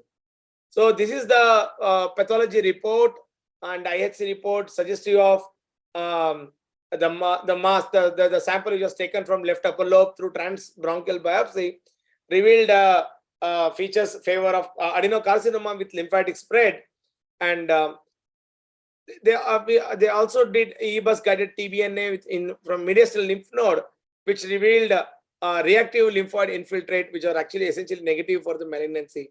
So this is actually the next course of management would be best for the interest of the patient when the multidisciplinary tumor board decision would have been taken. So the studies have shown that the median survival of patients who were treated after MDT discussion was 41.2 months, and that of patient treated without MDT discussion was 25.7 months, which is signifying that MDT approach gives the best outcome for patients with stage 3 NSCLC, like what we discussed in this case. Even to the tune of improving the survival, the median survival of these patients before 2016 Feb was 25.7 months versus 33.9 months. So the importance of MDT has been highlighted in this slide. So this is just a cartoon showing how the lymph node distribution and what are the stations labeled among the lymph nodes, various subgroups. The importance of lymph nodes are basically, the question comes to the resectability or going for a CTRT or something else. So, and the importance of lymph node sampling in the mediastinum. So there are various approaches to do these lymph node sampling, whether it is traditional mediastinoscopy or video assisted mediastinoscopy or transthoracic needle aspiration or biopsy. And now we use a lot of technology like endobronchial ultrasound with needle aspiration, what we call it as EBUS, and so many other approaches to do these invasive mediastinal staging techniques. So this is a algorithm to say, especially the patient which I showed you, something like what we discussed in case number 1. When after your imaging, essentially if the patients are having mediastinal lymph node positivity in PET scan, then essentially you have to go for a invasive mediastinal procedure. Basically, whether it is EBUS or EUS or VATS or VAM, whatever the technique, basically to prove that whether the mediastinal lymph node is involved or not, because that is one thing which will actually change your approach, whether you need to take for surgery or anything else. So the mediastinal lymph node sampling has been given a lot of importance in these stage 3 patients, because if the patients have mediastinal lymph node negativity, then the patient would undergo a surgery, probably followed by adjuvant therapy. Or if the patient is having lymph node positivity, then again multimodality treatment like probably CTRT followed by some kind of approach. So mediastinal lymph node sampling would be of very, very prior importance in stage 3 lung cancer patients. And in this patient, the tumor board discussion was done, and patient was deemed non-resectable, and patient went for chemoradiation. Probably in today's era, we talk about a lot of neoadjuvant therapy. I would have done definitely all the biomarkers in stage 3 patients. Now we have ADORA trial. If the patient is EGFR positive, then the approach would be totally different. We give adjuvant TKI which has shown a survival data. I'm going to present that in the second part of my presentation. This patient had a PDL1 of 80%. So now the approach again would differ among the physicians. So one question would be, what would be the right time for counseling patients for the initiation of durvalumab in the patients if the patient would have gone CTRT, and whether we should do at the time of starting CTRT or post completion of CTRT. And when is your time of first assessment, post end of CCRT, or why or what parameters would you assess is all the question which we need to think about. And what is the best time to start durvalumab after CTRT? And I'll show you the data of specific in what they have done in that. So of course we would love to do molecular analysis before treatment, because now we have a lot of things in a different way, whether patient PDL1 positive, as Satish told in one of the data, pembrolizumab neoadjuvant immunochemotherapy rather than chemotherapy, or as he told, neotouch, probably PDL1 may be immaterial to start neoadjuvant chemoimmunotherapy, but still we need to have biomarkers. I was at this ASCO with a similar case presentation. One of the consultant presented this kind of stage 3 data. EGFR is very essential because the neoadjuvant chemoimmunotherapy becomes very complicated when if you want to use adjuvant TKI in EGFR positive patient, because there is a very high incidence of interstitial pneumonitis when you give immunotherapy followed by adjuvant TKI. So you really want to know whether the patient is having EGFR positivity or not in the upfront, I mean to say in the baseline, so that you can tailor the therapy, whether really this patient goes for neoadjuvant chemoimmuno or probably only neoadjuvant chemotherapy followed by surgery, followed by adjuvant TKIs like osimertinib. So this patient had ALK fusion positivity, though we don't give an adjuvant ALK inhibitor in stage 3, probably, but a very local advanced disease or metastatic patient, that would become very relevant. So studies are ongoing actually after ADAURA showing osimertinib survival data. Now there are a lot of studies ongoing for other driver mutations like ALK, ROS1 and all.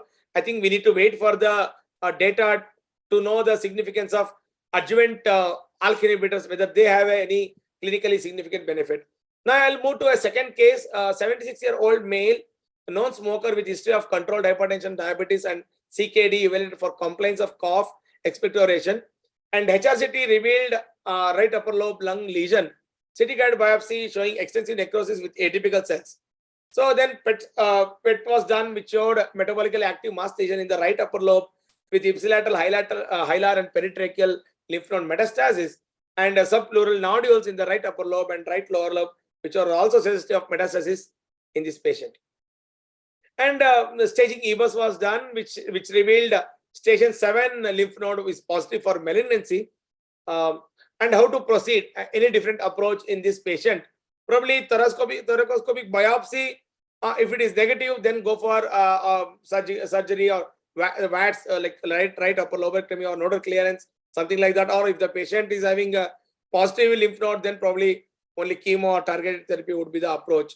So some of the there are so many factors which surgeon would consider before deciding on operability: the nodal station involvement, the tumor location, and what are the comorbidities. All those many things will be considered before taking a decision of surgery in these patients.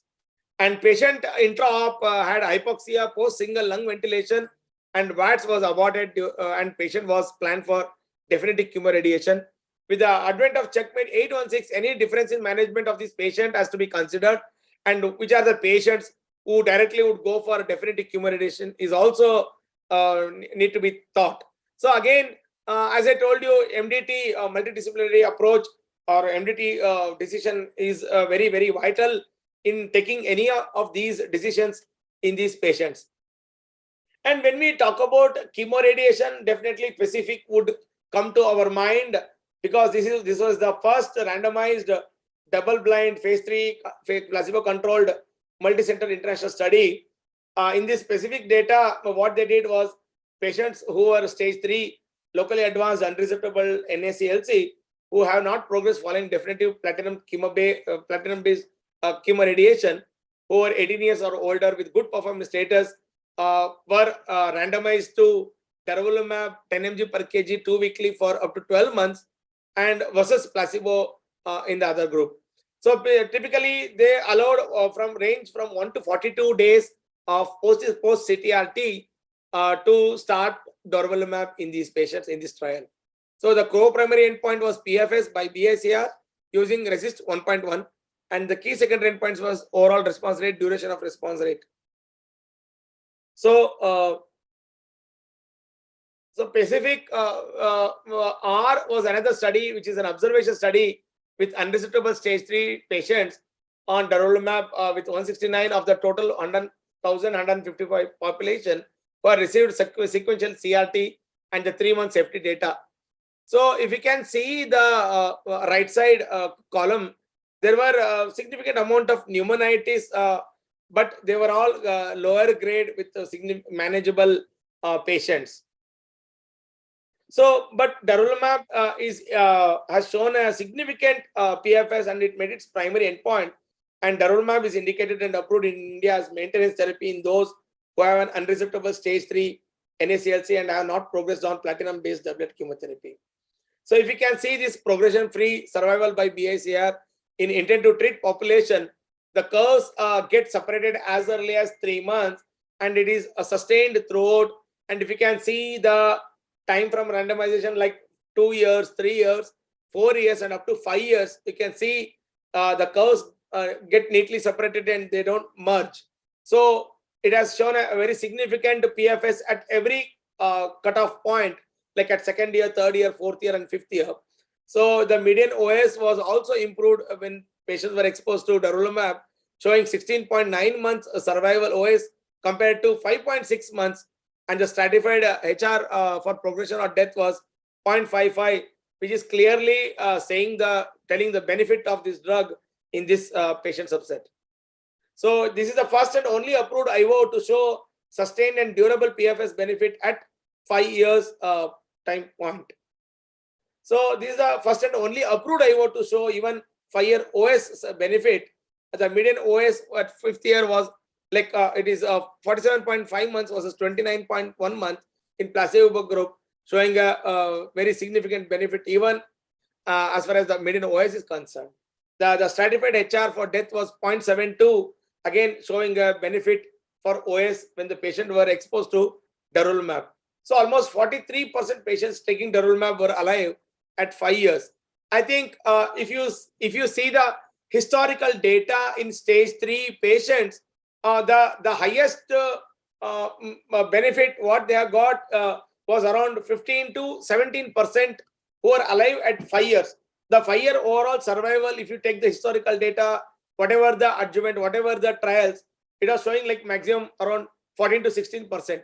Now we are talking about 43% of patients alive at when the patient were durvalumab. This is actually something amazing. I would love to take this data very positively with a very impressive data in this trial. So if you see these subgroups, all the subgroups favored durva, whether it is stage 3A and 3B, whether it's squamous or other histology, whether even if you see the EGFR mutation actually, whether it is positive or unknown or negative, you can see the benefit of the drug, and irrespective of the PD-L1 expression, whether it is PD-L1 more than 25% or less than 25%, they favored durva group on the left side. If you see the subgroups for PFS, even again for all the subgroups, the PFS favored a durva arm rather than placebo arm. I think across the subgroups, durvalumab benefited these patients. So compared to previous can actually increase in size of the lesion with increased areas of necrosis with no significant mediastinal or hilar lymph node and inflammatory lesions in both the lungs. So what was the first impression? Actually, this was presented in ASCO 2021, the 5-year OS data on consolidation of durvalumab. So another trial called Spotlight, which is a retrospective observational study using de-identified patient level data from a US medical oncology database. So there were 332 patients who received durvalumab which were analyzed, and approximately 50% of patients started darolutamab within the suggested period of 42 days after the end of CRT, and 40.5% received darolutamab more than 11 months. So the question of starting darolutamab after CRT can vary actually large, but even in the actually real world data, even 40% of this patient in this study actually took darolutamab beyond 11 months, but still the patient had a significant benefit. So probably chasing these patients within 2 or 3 weeks or 5 weeks may be sometimes challenging. And even if the patients who started darolutamab later also actually got benefited in this study, the message in this study was actually, even if you start darolutamab little later, still the patient would have got the benefit of darolutamab in post-CTRT patients. The median follow-up was actually 17.5 months in this study, and the primary endpoint, including TFST and TTM, defined as time from darolutamab initiation until the start of first subsequent anti-cancer therapy or death, and the time from darolutamab initiation to the date of metastasis or death in the absence of metastasis. Both these actually primary endpoints met its criteria, actually showed a benefit of darolutamab, even the patients who started darolutamab later after CTRT. This is the curve. 5 minutes. So conclusion was data from this retrospective observation study consistent with results from PACIFIC and indicate that darolutamab is effective in real world patients. And the median real world PFS reported here was 17.5 months, which is actually in alignment with 16.9 months of median PFS in PACIFIC data. The spotlight study shows that darolutamab after CRT is effective and well tolerated in patients with unresectable stage 3 NSCLC, suggesting that the treatment benefit observed in PACIFIC can be translated to everyday clinical practice in regular practice. So the traditional OS with CRT, the 5-year OS, as I told you, 15 to 20%, and when in the era of darolutamab with the available data of PACIFIC, the overall survival, 5-year overall survival can be as improved as to the tune of 43%, which is amazing actually. So the key takeaway message is MDT approach gives the best outcome for patients in stage 3, and concurrent chemo radiation gives better outcomes than RT alone or chemo alone. And Darva is the first and only approved immunotherapy to demonstrate a 5-year OS and PFS benefit, and consolidation chemo doesn't improve outcome. Darolutamab should be considered as a treatment option in all unresectable stage 3 patients not progressed on platinum-based concurrent chemo radiation. Darolutamab improves outcome all subgroups irrespective of PD-L1 status or EGFR status. So darolutamab would be the new standard of care in stage 3 unresectable NSCLC post-CRT. So this is my first presentation. I move on to the second presentation. So Dr. Lokesh has asked me to present this data. This was selected for a plenary session. I was fortunate to sit in front row in this plenary session in ASCO, Chicago, and I listened from the primary investigator of this trial. So ADAURA, the adjuvant ADAURA adjuvant study giving adjuvant osimertinib. So this was a OS analysis of adjuvant osimertinib versus placebo after complete resection in stage 1B to 3A in EGFR mutated NSCLC. So I would like to give background. Adjuvant osimertinib is approved after tumor resection in patients with NSCLC harboring EGFR exon 19 or L858 mutation, and the approval was based on the result of phase 3 ADAURA, which compared osimertinib versus placebo after complete tumor resection in 682 patients with stage 1B to 3A EGFR mutated patients. The primary endpoint was TFS, that is disease-free survival, which was met in first interim analysis of ADAURA, so which gave the approval actually. So then 80% reduction in risk of recurrence or death with osimertinib in overall population with a hazard ratio of 0.20. And subsequent data analysis showed that adjuvant osimertinib reduced the risk of CNS recurrence or death by 76% in stage 2 to 3A disease. So then they presented adjuvant study for OS data. So this was ADAURA was an international randomized double-blind phase 3 trial. This is the baseline characteristics in osimertinib arm and placebo arm. There were never smokers in around 68% in osimertinib arm and 75% in placebo arm, and former smokers like 30% in osimertinib and 24% in placebo arm. And adenocarcinoma was the major population to the tune of 96% and 97% respectively. So if you see the OS curve, sorry for the it's for the partial slide. This is the OS in patient with stage 2, 3A NSCLC receiving osimertinib. You can see the curves get neatly separated and sustained with a median follow-up of OS of 61.5 months. And this is the OS in all comers, all patients. And this is by disease stage. The slides are not actually coming properly. Sorry for that. So this is a safety summary. So all patients had completed this treatment. Safety profile was consistent with that seen in primary analysis. The adverse events occurred more than 28 days after treatment discontinuation. So this was the investigator's conclusion. DFS benefit with adjuvant osimertinib versus placebo translated into statistically significant OS benefit among patients with stage 1B, 3A EGFR mutated NSCLC following complete resection. There was a 51% reduction in risk of death for the hazard ratio of 0.49, and in overall population there was 51% reduction in death. Again, hazard ratio of 0.49 was observed, and the OS benefit was consistent across subgroup, including disease stage and regardless of prior adjuvant CT use. So this is something important. Regardless of prior adjuvant chemo, patient got benefit whether the patient has received adjuvant chemo or not. Actually, this adjuvant osimertinib was given in almost like 60% of the patients who actually received adjuvant chemotherapy. Even those patients were eligible for this study. What they observed finally was whether the patient has received adjuvant chemo or not, still the adjuvant osimertinib did a fair good job in these patients. So investigator concluded that statistically significant and clinically meaningful OS benefit observed in ADAURA, which reinforces adjuvant osimertinib as a standard of care for patients with stage 1B to 3A EGFR mutated non-small cell lung cancer following complete resection. So now there is a new trial which is ongoing. It is neo ADAURA, that is neoadjuvant osimertinib in EGFR mutated patients. So actually, this is not a neo ADAURA. Actually, neo ADAURA is still ongoing. They did another study for neoadjuvant osimertinib where the expectations actually were high.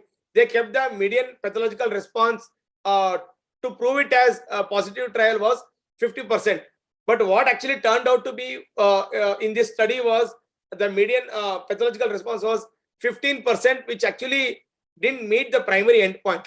Probably the many reasons were there. One among them was the sample size was too small. 27 patients were analyzed, and probably they require a more follow-up and a big number study to know exactly what is the benefit of neoadjuvant osimertinib in EGFR mutated patients. But what they could see was in this study was there was a pathological response of 15% and stable disease and 44%, and PCR was none. So the lymph node downstaging among patients with positive lymph node were 44%. So actually, I'll just go to conclusion in the want of time. So treatment with neoadjuvant osimertinib in this study with surgically resectable EGFR mutated NSCLC did not meet the study's primary endpoint of 50% of pathological response. In reality, they had actually 15% of pathological response which was achieved in this study. But the trial was limited by the small sample size of 27 and short duration of neoadjuvant therapy limited to 2 months. So the investigator suggested that co-occurring mutation in RBM10, which was seen in this study actually, was diminishing the response, and that targeting of YAP activation with use of combination therapy may lead to the elimination of residual disease. Probably a larger sample size like neo ADAURA, which is actually ongoing, will throw the light on the exact significant any benefit of neoadjuvant osimertinib. I'll hold here. Thank you for patient listening. Thank you, Srinivas. You have enlightened us the newer updates regarding the ADAURA and Pacific study. Even though the many advances have happened in metastatic lung cancers, not much studies shown a benefit with adjuvant studies. So I thank enlightening the recent data and real world data also. And Dr. Satish also enlightened the adjuvant immunotherapy study. So long back, if you see, go back and see, only the chemotherapy was the standard of care. There is many promising studies are coming. The immunotherapy is also important. Sir, I think biomarkers are very essential, irrespective of stage. Sir, that is one message from these studies. We need to do biomarkers. We need to analyze the biomarkers, irrespective of stage. Whether the patient is stage 1 or stage 4, we need to do. Point out you see the last decade, it was very simple that you treat small cell or non-small cell. Now the paradigm is completely changed. So that is a more important message you people want to the listeners. Because of want of time, I will end this thing. Just one comment I wanted to make regarding ADAURA study. I think in the placebo group, when they progress, actually everybody should have received the standard of care, that is osimertinib. But in that study, only 40% have received the osimertinib. So Okay, that clearly are not giving the best treatment in the first line in the placebo group when they progress. That was the comment from the experts. So should we really take the overall survival advantage is again a still question mark. No, you see, in many trials, even they don't even allow the crossover. At least they have allowed 40% of the patients, at least. So if you see many trials, they don't even allow crossover, because when you do a crossover, you cannot actually bring the OS data in those studies. No, I'm not talking about crossover. I'm talking about when the patient develops metastasis, they should receive the best treatment. So at present, the metastatic disease best treatment is osimertinib. So that they have not given, and the patient has developed metastasis. That was the one comment from the experts. So the 100% patient should have received the best treatment, standard of care, and they progressed. Yeah, Lokesh, yeah, there's a lot of bias actually regarding the second line, next line, PFS2, that is important. Like what kind of treatment you are giving, that is a driving factor, how long patient is going to live. Yeah, definitely they are interested for their study and they are not interested for a further next. That's what, that is definitely, if you are an OS is a endpoint, is going to have a lot of compounding factor bias will be there. But we should analyze rather than like taking to the whatever thing like there are lack of. But only thing is that this is controlled as far as the drug has done or not. Okay, I think we have a running short of time. I think both the speakers for good detailed about the immunotherapy, and also I thank the sponsor for giving me the opportunity. Over to the next speaker. Thank you. Yeah. Dr. Satish here. I'm chairing this session, real world evidence of TKs, and also what are the recent update from Dr. Rudresh. He's a dynamic and most happening practicing medical oncologist in our group, like in Bangalore. I welcome Dr. Rudresh to present on real world evidence of osimertinib as a standard of care, like what we are having data, and also what are the updates. You can start, Rudresh. Yeah. Over to you. Yeah, thank you, Satish. Yeah. For your kind introduction. So I will be speaking about what is the real world evidence of osimertinib in the as a standard of care. Because as we see, you take any randomized control trial, it may be including all the standardized patient. They may be representing only 2 to 5% of the real world population. So for any drug or any trial, we should see in the real world whether it make any difference in terms of efficacy or in terms of toxicity, quality of life, all those things. So with this background, as we know, previously in NSCLC, we used to use only chemotherapy, then comes the oral TKIs. In the oral TKI, first, second, third generation TKIs, now with the latest is, because of FLORA trial, we are using osimertinib. For any patient of EGFR mutated patients, usually we will tend to use only TKIs rather than the chemotherapy. In this osimertinib, which is a third generation EGFR TKI inhibitor, which has shown a median PFS about almost 8 to 9 months benefit and hazard ratio is 0.46 in the phase 3 FLORA trial. Not only PFS, this is the trial which has shown there is a great OS benefit also, about almost 7 to 8 months. That is 38.6 versus 31.8 months with hazard ratio 0.8. And because of this, osimertinib is the best treatment option for patients who are having EGFR mutated non-small cell lung cancer. So this is the FLORA trial of overall analysis. In this FLORA trial, the inclusion criteria were more than 18 years of old patient with good PS status with exon 19 deletion or L858R mutation. With patients should not be having any no prior systemic anti-cancer therapy and stable CNS metastasis followed. So first I will be telling the FLORA trial, then I will be telling about the real world evidence. These group of patients were stratified depending on the which type of mutation is present and what is the race of the patient. They are divided into randomized into 1:1 ratio with osimertinib, that is 80 milligram OD. Our comparator arm was either gefitinib or erlotinib, and what they checked was the PFS and OS. Because OS was the key secondary endpoint in this study, this OS was planned with approximately 318 deaths or events which occurred, and because of statistical significance of less than 0.05%. So baseline characteristics of in the both the group are very well matched, irrespective of the age, race, smoking status. With CNS mets, you can see almost 19 to 20% of the patients were CNS mets in this FLORA trial, and most of the histology were adenocarcinoma. Hardly 1 or 2% were other type of histology.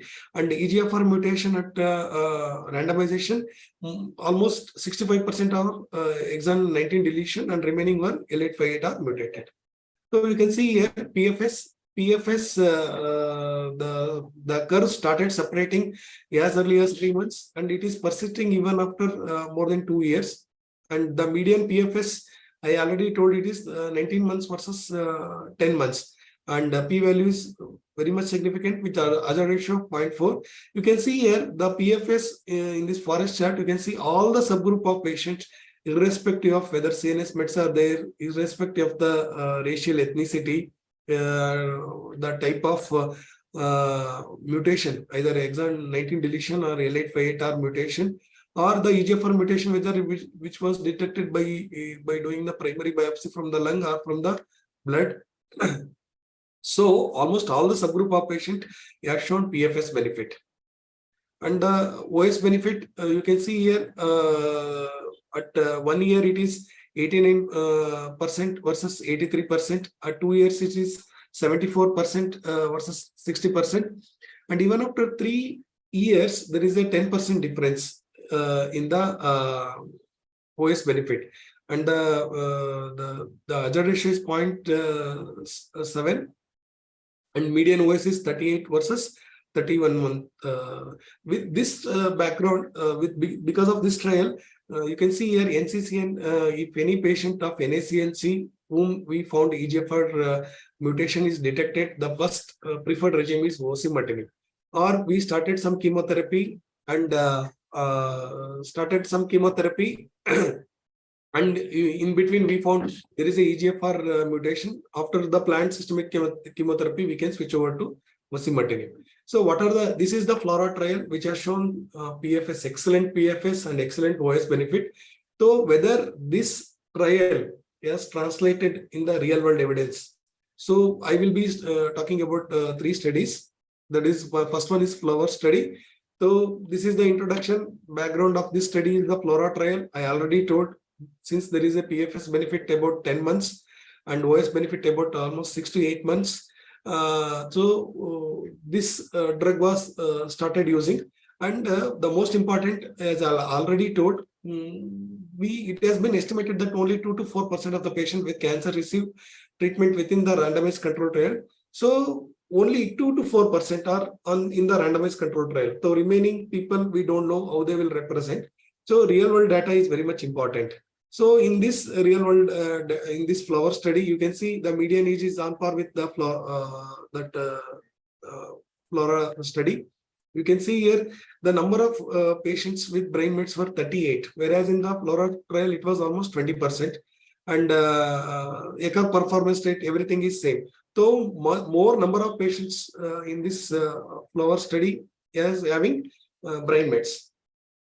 So this is the inclusion criteria. It is like almost like the flora trial. There is no much difference. And exclusion criteria is patient who received the study drug in the clinical trials were excluded.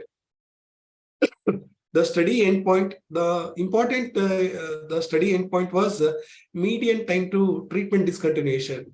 As we know, in the lung cancer, once we start TKI, there is patient may progress only few areas, or maybe patient asymptomatic. When we done PET or CT scan, we found some 1 or 2 oligomets. In them also, we can continue the intended drug and we can give the local therapy. This is the standard of care. But in the flora trial, it was not followed. So in this flower study, this time to treatment discontinuation was the primary endpoint. And of course, what are the treatment related adverse events. And the secondary endpoint was OS, PFS, overall response, disease control rate.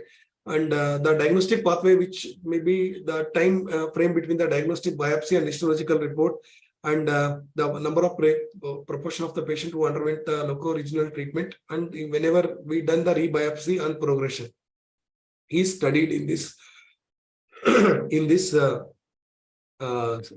world data.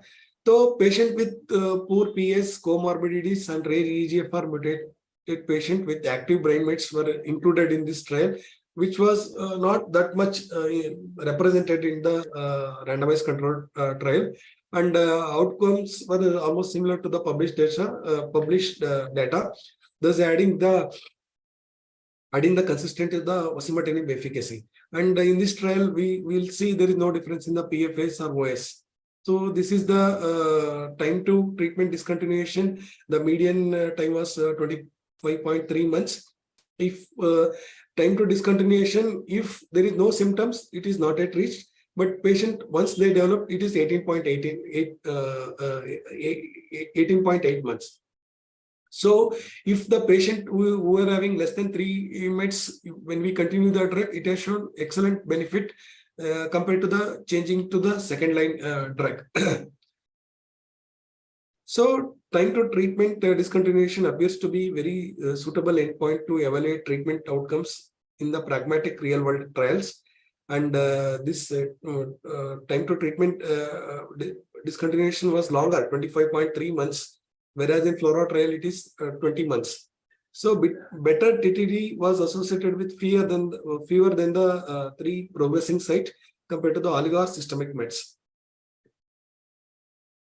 So post-treatment outcomes were seen with if patient is having the brain mets, that is the one area where the response may not be great, or PFS or OS not good compared to the patient who does not have the meds.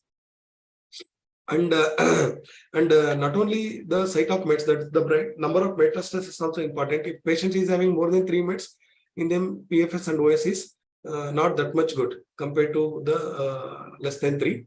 And if any patient who is having brain mets, the hazard ratio is almost 2.8. And the primary in this trial, you can see none of the patients were achieved CR. Almost 75% of the patients were achieved the partial response, and almost in 25% it is the stable disease, and the median OS is not yet reached. So after the median follow-up of about 12 months, the median PFS was almost 19 months, and median OS is not yet reached. So this trial is on par with the flora trial. And coming to the multivariate analysis, I already told if there is no brain mets, there is a longer PFS was observed, and if patients are asymptomatic on progression, in them also it has shown some benefit. And if the number of Mets site is less than 3 areas, in them also it has shown benefit. Coming to the safety, safety is almost the same like in the FLORA trial, but I want to stress here the chance of venous thromboembolism. The chance is almost 10%. Grade 3 and 4 is almost 8%. Whereas if you see in the FLORA trial, I think it may be around 2 to 3%. So in the real world evidence, there is a high chance of patients on osimertinib developing venous thromboembolism. So we should keep it in mind of this complication, because almost 10 patients were experienced this side effect. So almost that is 8% of the patient.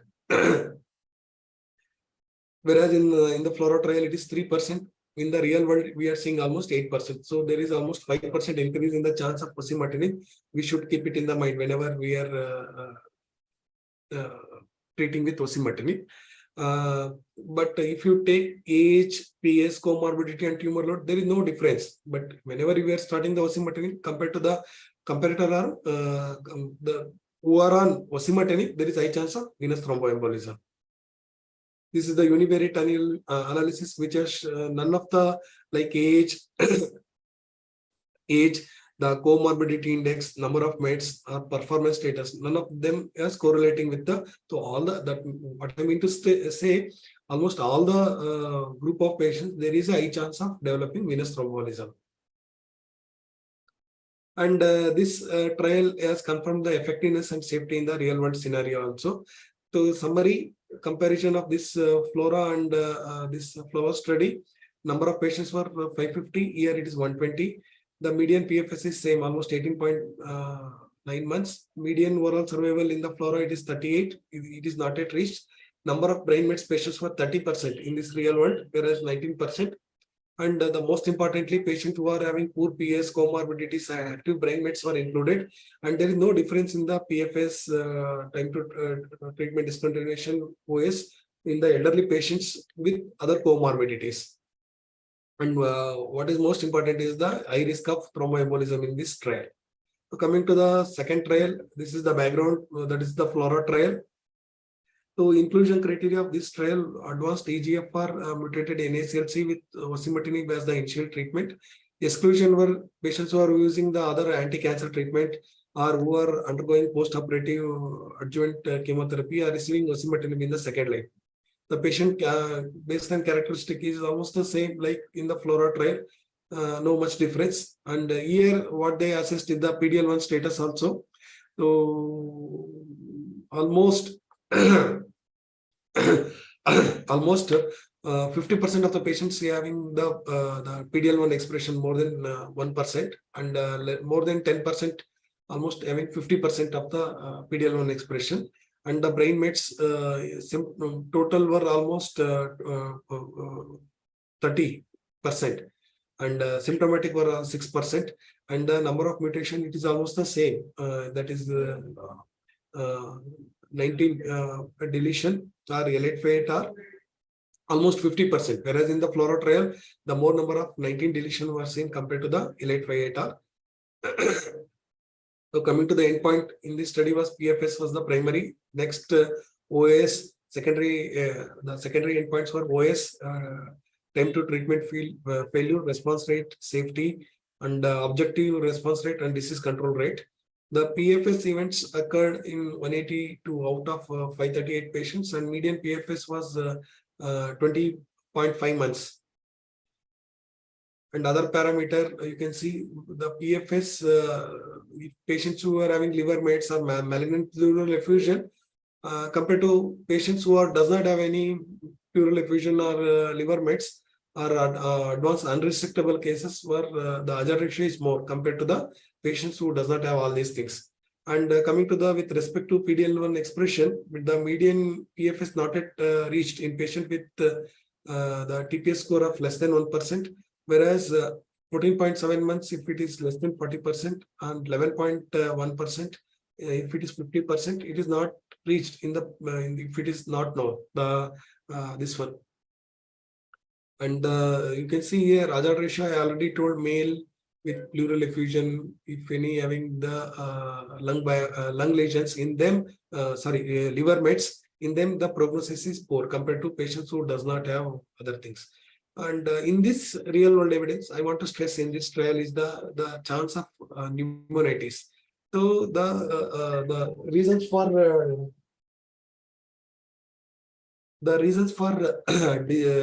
treatment discontinuation, of course, the progression. Here you can see almost 25% of the patients are discontinued because of the pneumonitis. In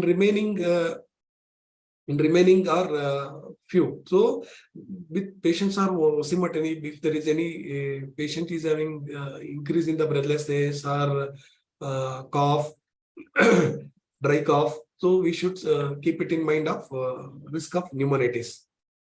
So the chance of pneumonitis already is almost 12%, and grade 3 or 4 is maybe 4 to 5%, and non-hematotoxicity occurred in almost 11% of the patients. The conclusion, the overall response rate was almost 75%, and duration of disease control almost 94%, and PFS is better with osimertinib than with the conventional EGFR TK, irrespective of the PD-L1 expression. Median time to treatment failure was 19 months, and median time from start of treatment with the onset of adverse events is 56. The conclusion, so in the real world also there is a significant PFS benefit with osimertinib, and the chance of pneumonitis in this study was more, almost 10%, with grade 3 almost 5%. So we should keep this in mind. So this is the summary. No much difference. Only thing which is important is 25% of the patients.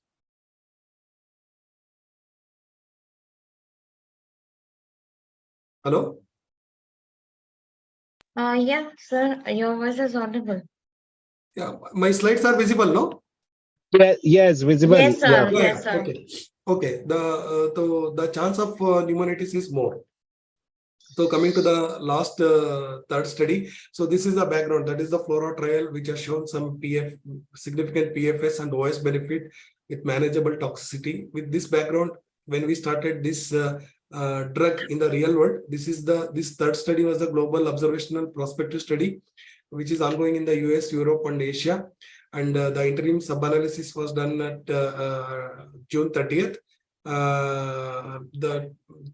It is collected, the data was collected in almost 280 US centers, and the final analysis is about to done this month of 2023, that is June. And the inclusion criteria is like FLORA trial only. So the first patient identification are included is 2018 April. The patient were collected up to March 31st, 2020. The interim analysis, what I am presenting, is in the June 30th, 2020, and the final analysis is about to come in June 30th, 2023. So with this one, in this study, what was important was the real world time to treatment discontinuation, and real world time to next treatment or death. These are all very important parameters compared to the median PFS or median OS. In this real world evidence, we will see that. So the demographic characteristic is almost the same like the FLORA trial, no much difference. But in this trial, the Asian population were 13%. And since the study mainly conducted in the Europe, and here also you can see the number of poor PS, that is more than 2 were seen in 15%, and number of patients with brain mets is almost 30%. And here also the common mutation was exon 19 deletion 51, and remaining was L858R, and the other almost 10% are uncommon mutations or maybe multiple mutations. So here you can see at the interim analysis, 58% of remained on first-line osimertinib therapy or were lost to follow-up. If they are not follow-up or if they are on treatment, almost 58, and almost 18.8% received the second-line treatment with this progression on this one, and 18% of the patients were tried on the first-line treatment, and almost 5% are discontinued the first-line treatment. The median follow-up was 19.6, and median time to next treatment or death was 18 months, and almost 37.2% were the events which included 18% died or switched to the second line, 18%. So you can see here in this multivariate analysis, the most important was stage at initial diagnosis of NSCLC, if there is any smoking history is there or not, and if the comorbidity index is more than 3, and type of EGFR mutation, and if number of METs are 4. You can see here if at presentation, if it is stage 4, or if patient is having a lot of comorbidities, and if number of METs were more, that is more than 3 or 4. In previous studies also we have seen if it is more than 3, the prognosis is poor. Here also it is hazard ratio is more. Same thing with the OS also. OS also, the take-home message of this study, which provides the real-world insight into the use of first-line osimertinib in the patient with advanced EGFR mutated NSCLC based on the first data cutoff in the US population. And most importantly, as I told, real-world time to treatment discontinuation or next treatment or deaths are important parameters in the real world rather than the PFS and OS. And as I told, June 30th, this year, the final analysis will be coming. So we should be watched for this. This is the summary. It is almost the same. And what is want to tell about this study was to reinforce is the time to treatment discontinuation or time to next treatment or death are important. So thank you. This is my first study. Rudresh, Yeah. just say I know that running out of time. Yeah. Just Okay. because real world evidence definitely is added confidence to our clinician for us. All those things. Excellent presentation. You are elaborating in depth all 3 studies. Question is, I know that this for practical importance. I know that because still running out of time, I am interrupting you. See that because there are data about I know combined most of the thing exam 19 is there, positive results are there, but there are even data is there. Osimertinib is not doing that much great in other like exam 21. That's the one thing. Yes. And in data, because if you see the practicality in the Indian data about that one, because Asian patients are less and Indian inclusions are not there in the FLARA study. That's the one thing missing. Is there any real world evidence like this for even medical advisor from the AstraZeneca also I want to ask? And that's the one question. And next one is, see, the patient is having lung cancer with the thromboembolism. Is it? Do you think that in the real world evidence is showing 8% of thromboembolism? If a patient is established thromboembolism, like thrombus, do you want to start or you are concerned to start osimertinib? Yeah, the presence of thromboembolism, I don't think we should check for other TK. It may be related to disease upfront. So what I'm telling is, on starting the treatment, yes, there is an increased chance of thromboembolism. We should watch. And the type of mutations, as correctly told, exon 20 mutations are rare group of mutations. Disease is very aggressive. In them, I think second generation drugs are better compared to the osimertinib. And also there are some real world evidence also, which has shown some benefit on par with second generation in the exon 20 mutation also. But apart from that, in the classic mutations, that is the exon 19 or L858R mutation, definitely osimertinib should be the treatment of choice. But we should keep this in the real world. What we found, there is a high chance of venous thromboembolism. We should keep a watch closely on the patient's symptoms like pulmonary thromboembolism, breathlessness, and all those things, and also lower limb DVT. And most importantly, patient developing dry cough or excessive wheezing. So we should like I'll agree that other so many toxicity we cannot, but other thing is cardiac toxicity also important thing. Like we should watch protocol. That's what we are seeing quite a number of patients having cardiac incident, cardiac failure, and once you start the osimertinib, stop recovering also. That also should see. But I asked see, I know that any drug, these are in developing many drug related, partially inclined towards the drug related, but more likely to the disease progression of thromboemboli is a contribution. But this is a practical question I asked, whether we can start on them. Yeah, I think we are running out of time. Just if we can proceed for our next updates, we'll finish in early, because we have to close the session early also. Yeah, you can hold to the next presentation. Yeah, so next talk, so I will be the chairperson. I invite Dr. Ravi, who is the consultant medical oncologist at HCG, and he will be speaking about what are the recent updates in the carcinoma of ovary. Over to Ravi. Yeah, thank you, Rudresh, and I thank organizers for giving this opportunity. Please allow to share my screen.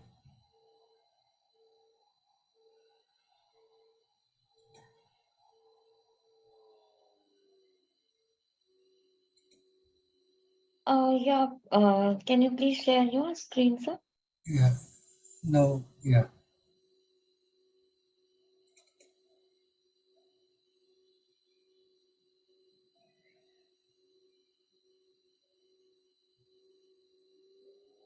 Visible, right?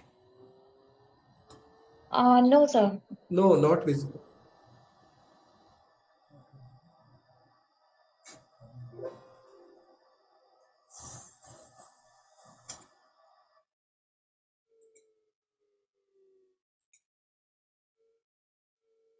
Yeah, visible. Visible. Sir, make it full screen, please.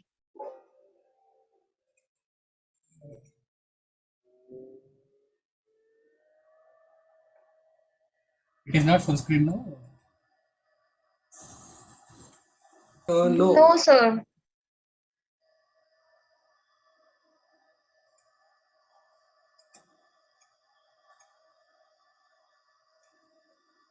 No. No. Can I? Yeah, it's visible now. Visible. Yeah. Okay. Thank you. So in the next half an hour or so, we'll just briefly review what have been the recent advances and. 1 minute, Ravi. Stick to the time so that we can finish on time. Sure. And regarding HRD, any recent advances? So we'll skip some of the common things and concentrate mainly on what is important for today's discussion. So as we all know, ovarian cancer, the chances of cure with only conventional chemotherapy is very less. In 2011 came bevacizumab, and it has shown some PFS benefit. From 2018 onwards, I think there was a paradigm shift with the invention of PARP inhibitors. So if you see the overall mutation status in the ovarian malignancies, so unlike lung cancer where we have got numerous targetable mutation, in ovarian cancer it is this HRD which plays a very important role. So this HRD comprises BRCA, HRR gene mutation, altered HRR gene expression, and other unidentified causes. So all this combined will make HRD. So as we all know, if the cells are HR deficient, so it will lead to synthetic lethality and cell death. So this is the basic principle of mechanism of action of PARP inhibitors. So this is very important as in our day-to-day OPD practice, we have got ways to test these HR, HRD and BRCA. So the current standard should be assessing the HRD, where you will pick almost 50% of the mutations. And if we do individual germline mutation or tumor mutations, we are missing significant percentage. So HRD testing is an established test for all newcomers of high-grade ovarian malignancies. And the methods we know, it should be from the tissue. If you do from the blood, we will detect only germline. And if you do only from the tissue, we may still miss a few small percentage. So basically HRD should be the standard of care in the present ovarian malignancies. So coming to the today's topic of importance, olaparib maintenance. As we all know, there are two phase 3 randomized studies. One is solo and another is polo.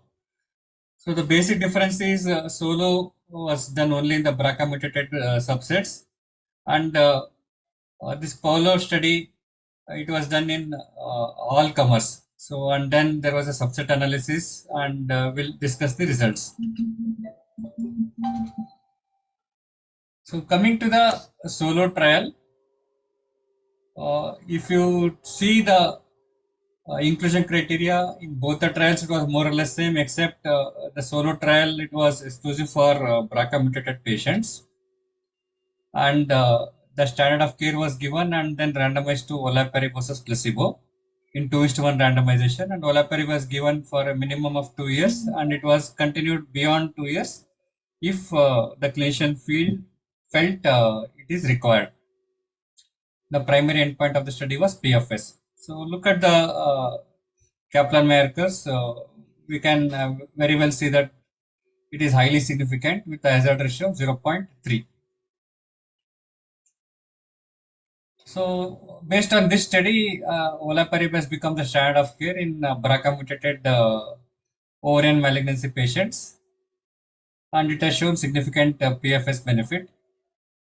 Coming to the next trial, solo trial, where there has been updates, and it has shown even the OS benefit also.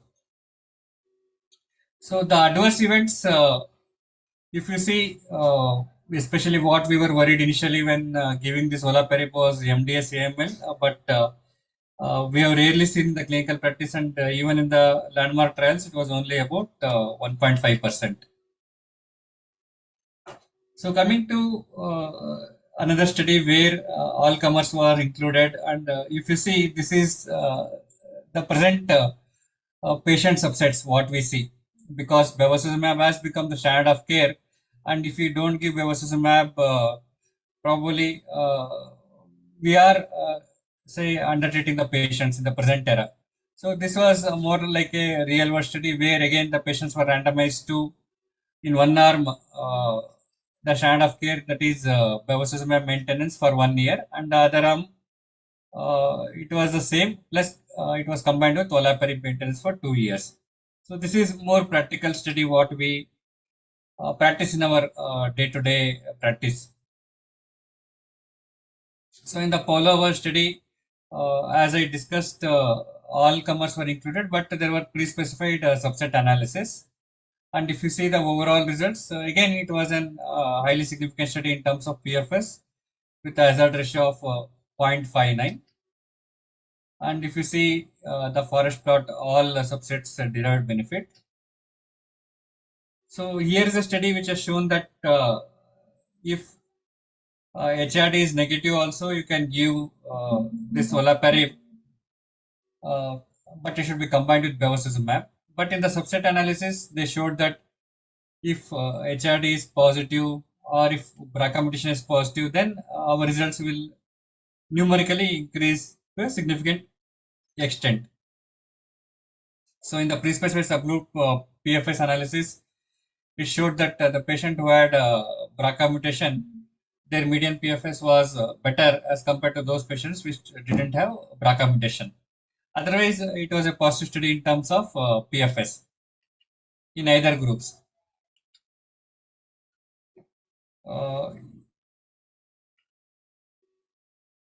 So regardless of the BRCA, if the patient is HRD positive, we can give olaparib and combined with bevacizumab. So for PFS, there is no doubt we see benefit in all patients. In HRD positive patients, the benefit is highly significant, and especially if the patient is BRCA mutant, that will be the subset of patients where maximum benefit is seen. And in PFS2 also got significant benefit. So addition of olaparib to bevacizumab enhanced the clinical response in the first line treatment. So it was highest in BRCA mutated patients or HRD positive patients. So in this subset of patients, it gave OS benefit. So based on this, I think in the present scenario, this is the standard of care. If the patient is HRD positive or BRCA mutated, still you can combine with bevacizumab to get the maximum benefit. Look at that 5 year survival and 7 years survival. We are discussing in ovarian malignancy, which was unheard previously. So OS benefit definitely in HRD positive and BRCA mutated patients we will get when we add olaparib to bevacizumab. Coming to the side effects, so there was no unexpected side effects. The standard side effects of bevacizumab and olaparib was observed.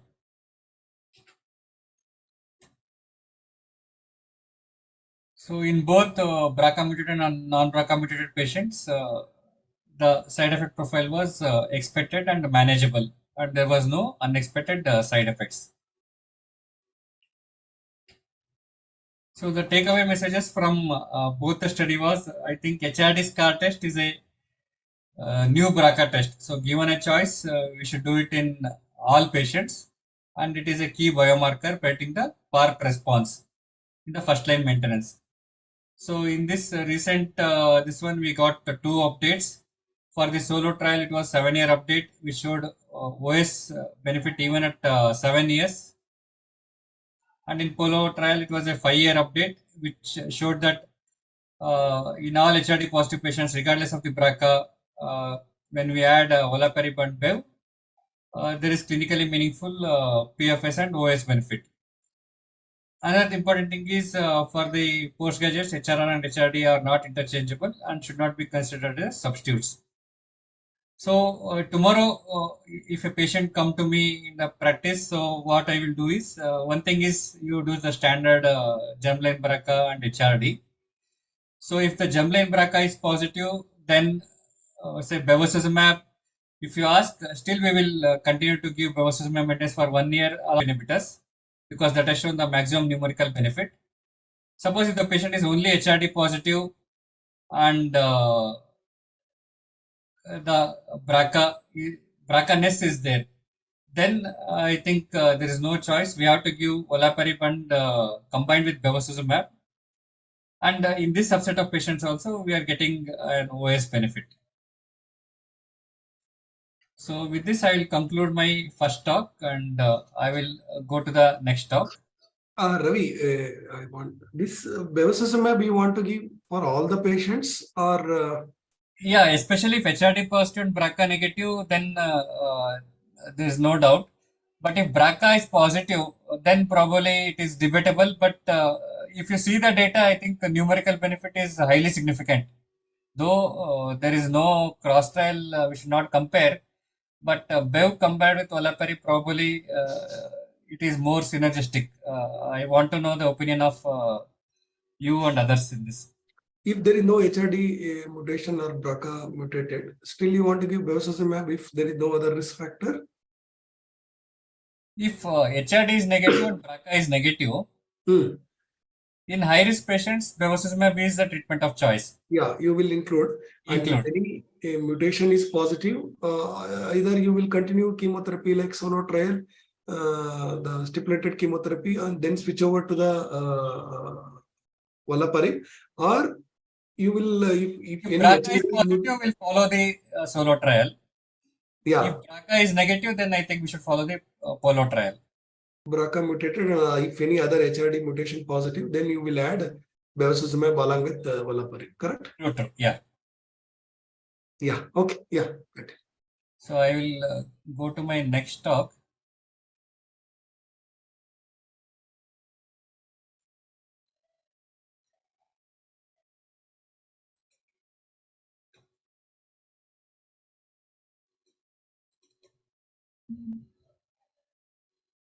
So is my screen visible? Not now, sir.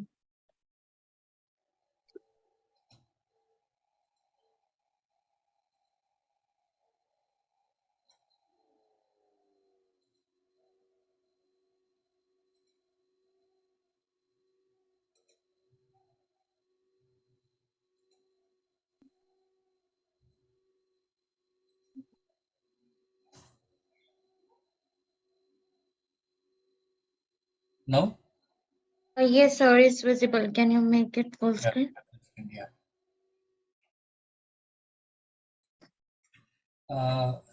My next talk will be a few phase 3 studies, which may not be practice changing presently, but definitely thought provoking.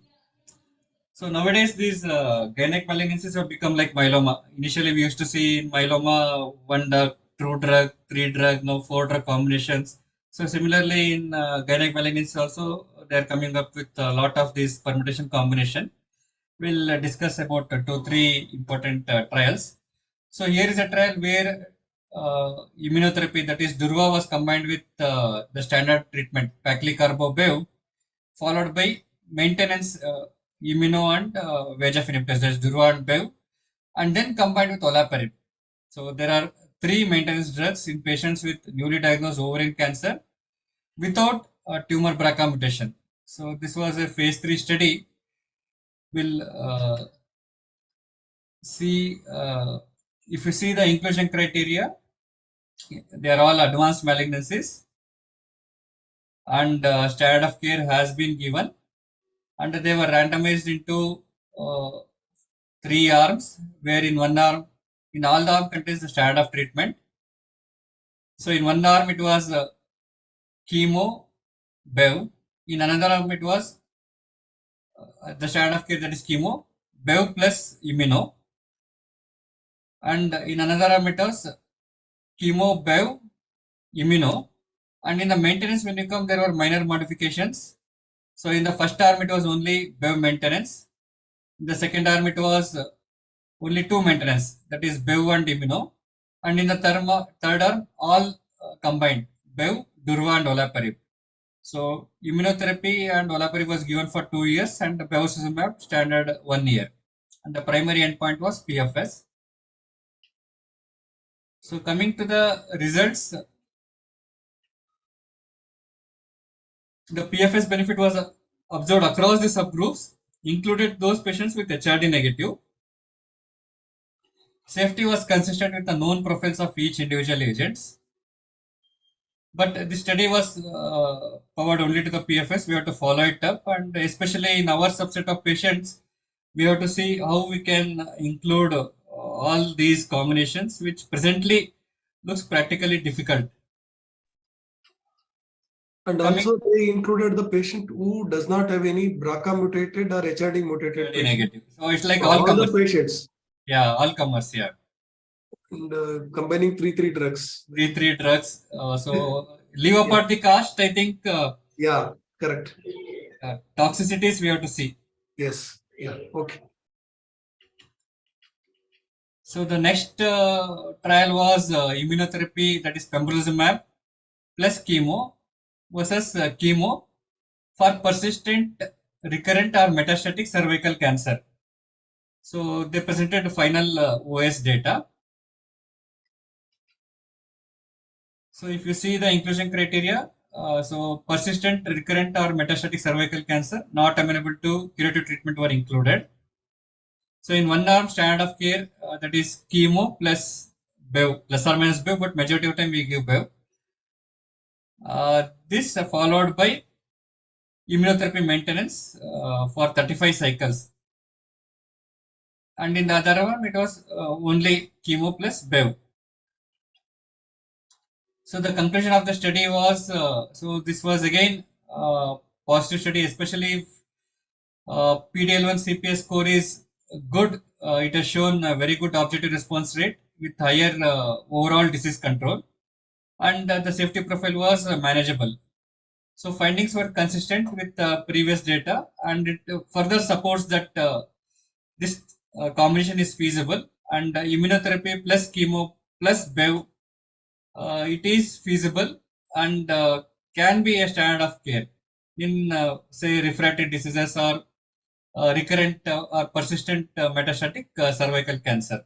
So this study I felt more or less probably uh, uh, at least we can practice, because the toxicities of Pembro Bev we have seen, especially with I think HCC, all of us have good say a good number of patients, and we have seen that immuno plus bev can be reasonably tolerated. So I think even in this setting also, it should not be much of a issue. So coming to another study where dostarlimab, it is for primary and advanced recurrent endometrial cancer. It was a RUBY trial, outcomes by blinded independent central review.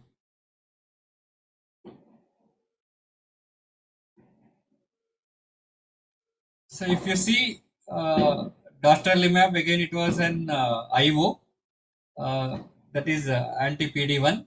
And the study hypothesis was when this dostarlimab was combined with chemotherapy, especially in DNA mismatch repair pathway patients.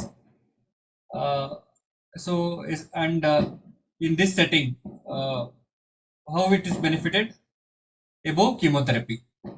So these were the inclusion criteria where say primary advanced or recurrent endometrial malignancies with even all high-risk subgroups were included, and they were stratified according to that pathways, whether they are MMR, MSI status, prior treatment, whether they received radiotherapy or not, and the present disease volume.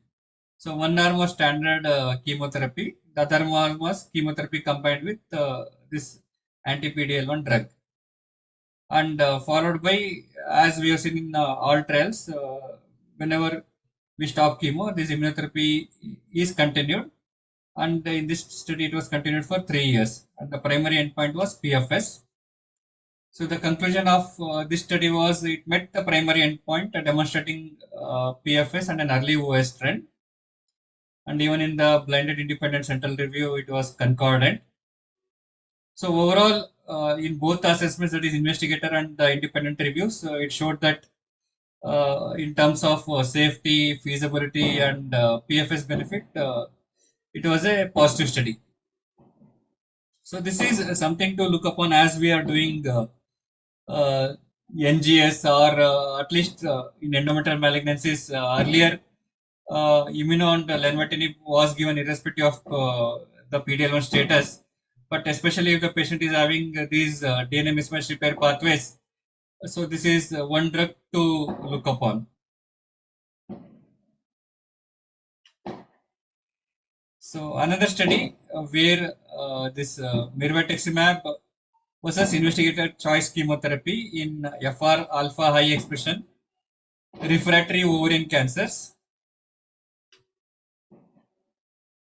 So it is an specific anti-FR alpha inhibitor with drug conjugate. It is something like an antibody drug conjugate with the DM4 payload.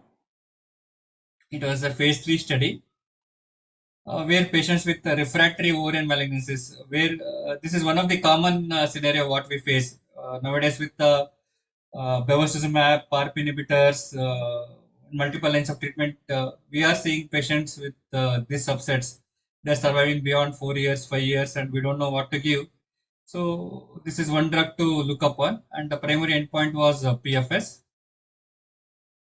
And in this, if you see, the PFS was 5.6 months versus 3.98 months, but it was significant, and the OS also was significant. So though probably this numerical PFS may not impress us, but definitely in this subset of patients where we don't have anything to offer, this is one drug to look upon. This was another good study what it was recently updated, that is in early stage ovarian cancer, a simple hysterectomy is sufficient with pelvic node dissection as compared to the radical hysterectomy with pelvic node dissection. And I think this study is definitely practice staging, especially if you see a low risk cervical cancer. I think even a simple hysterectomy with pelvic lymph node dissection should be sufficient. I think among all the 4 studies, I think I think from tomorrow onwards, I think everybody can practice. So with this, I will conclude. Thank you. Yeah, thank you, Ravi. I think, as you say, ovarian carcinoma, there are a lot of clarity is required before prescribing so many immunotherapy drugs Of course, the bevacizumab, I think in some cases it is very much important. And the use of PARP inhibitor in patients who are having BRCA mutated or HRD mutated positive, there is no doubt. And if any HRD mutated positive patient high risk, yes, we can add BEV along with Volapari. So you spoke very clearly and with clarity. Thank you, Ravi. Yeah, some comments I wanted to make. The DOO study where they have included 3 drug maintenance plus paclicarbo, totally 5 drugs we are giving to the patient, and 3 drugs as a maintenance. So primary endpoint was progression-free survival. So maybe I think we are adding one more extra drug. They should have put overall survival as a primary endpoint. And we know that these 2 drugs, BEV and olaparib, definitely have a PFS benefit. So adding extra drug, maybe I think they should have looked at primary endpoint as a overall survival. Maybe they should have been done. So anyway, I think we have to wait for the final results. Then cervical cancer, pembrolizumab, it definitely practice changing. From tomorrow onwards, we should start using that. Pembro plus paclicarbo for a cervical metastatic cancer. Then the lymph node dissection in early cervical cancer is not required as per the as shown. The low risk is not required. So that is also very practice changing. So I think with that we will end for today. So thank you very much, all of you, for joining this and making it a very successful event. Tomorrow we'll again come back for second day 2 for GI cancer, hematology, and genitourinary and head and neck cancer. So tomorrow we'll see all you again at 6 p.m. sharp. Thank you. Thank you very much. Thank you. Thank you everyone for joining for the excellent talk and discussion. Thank you to our academic partners. Thank you, Gitika, and thank you, Vishal.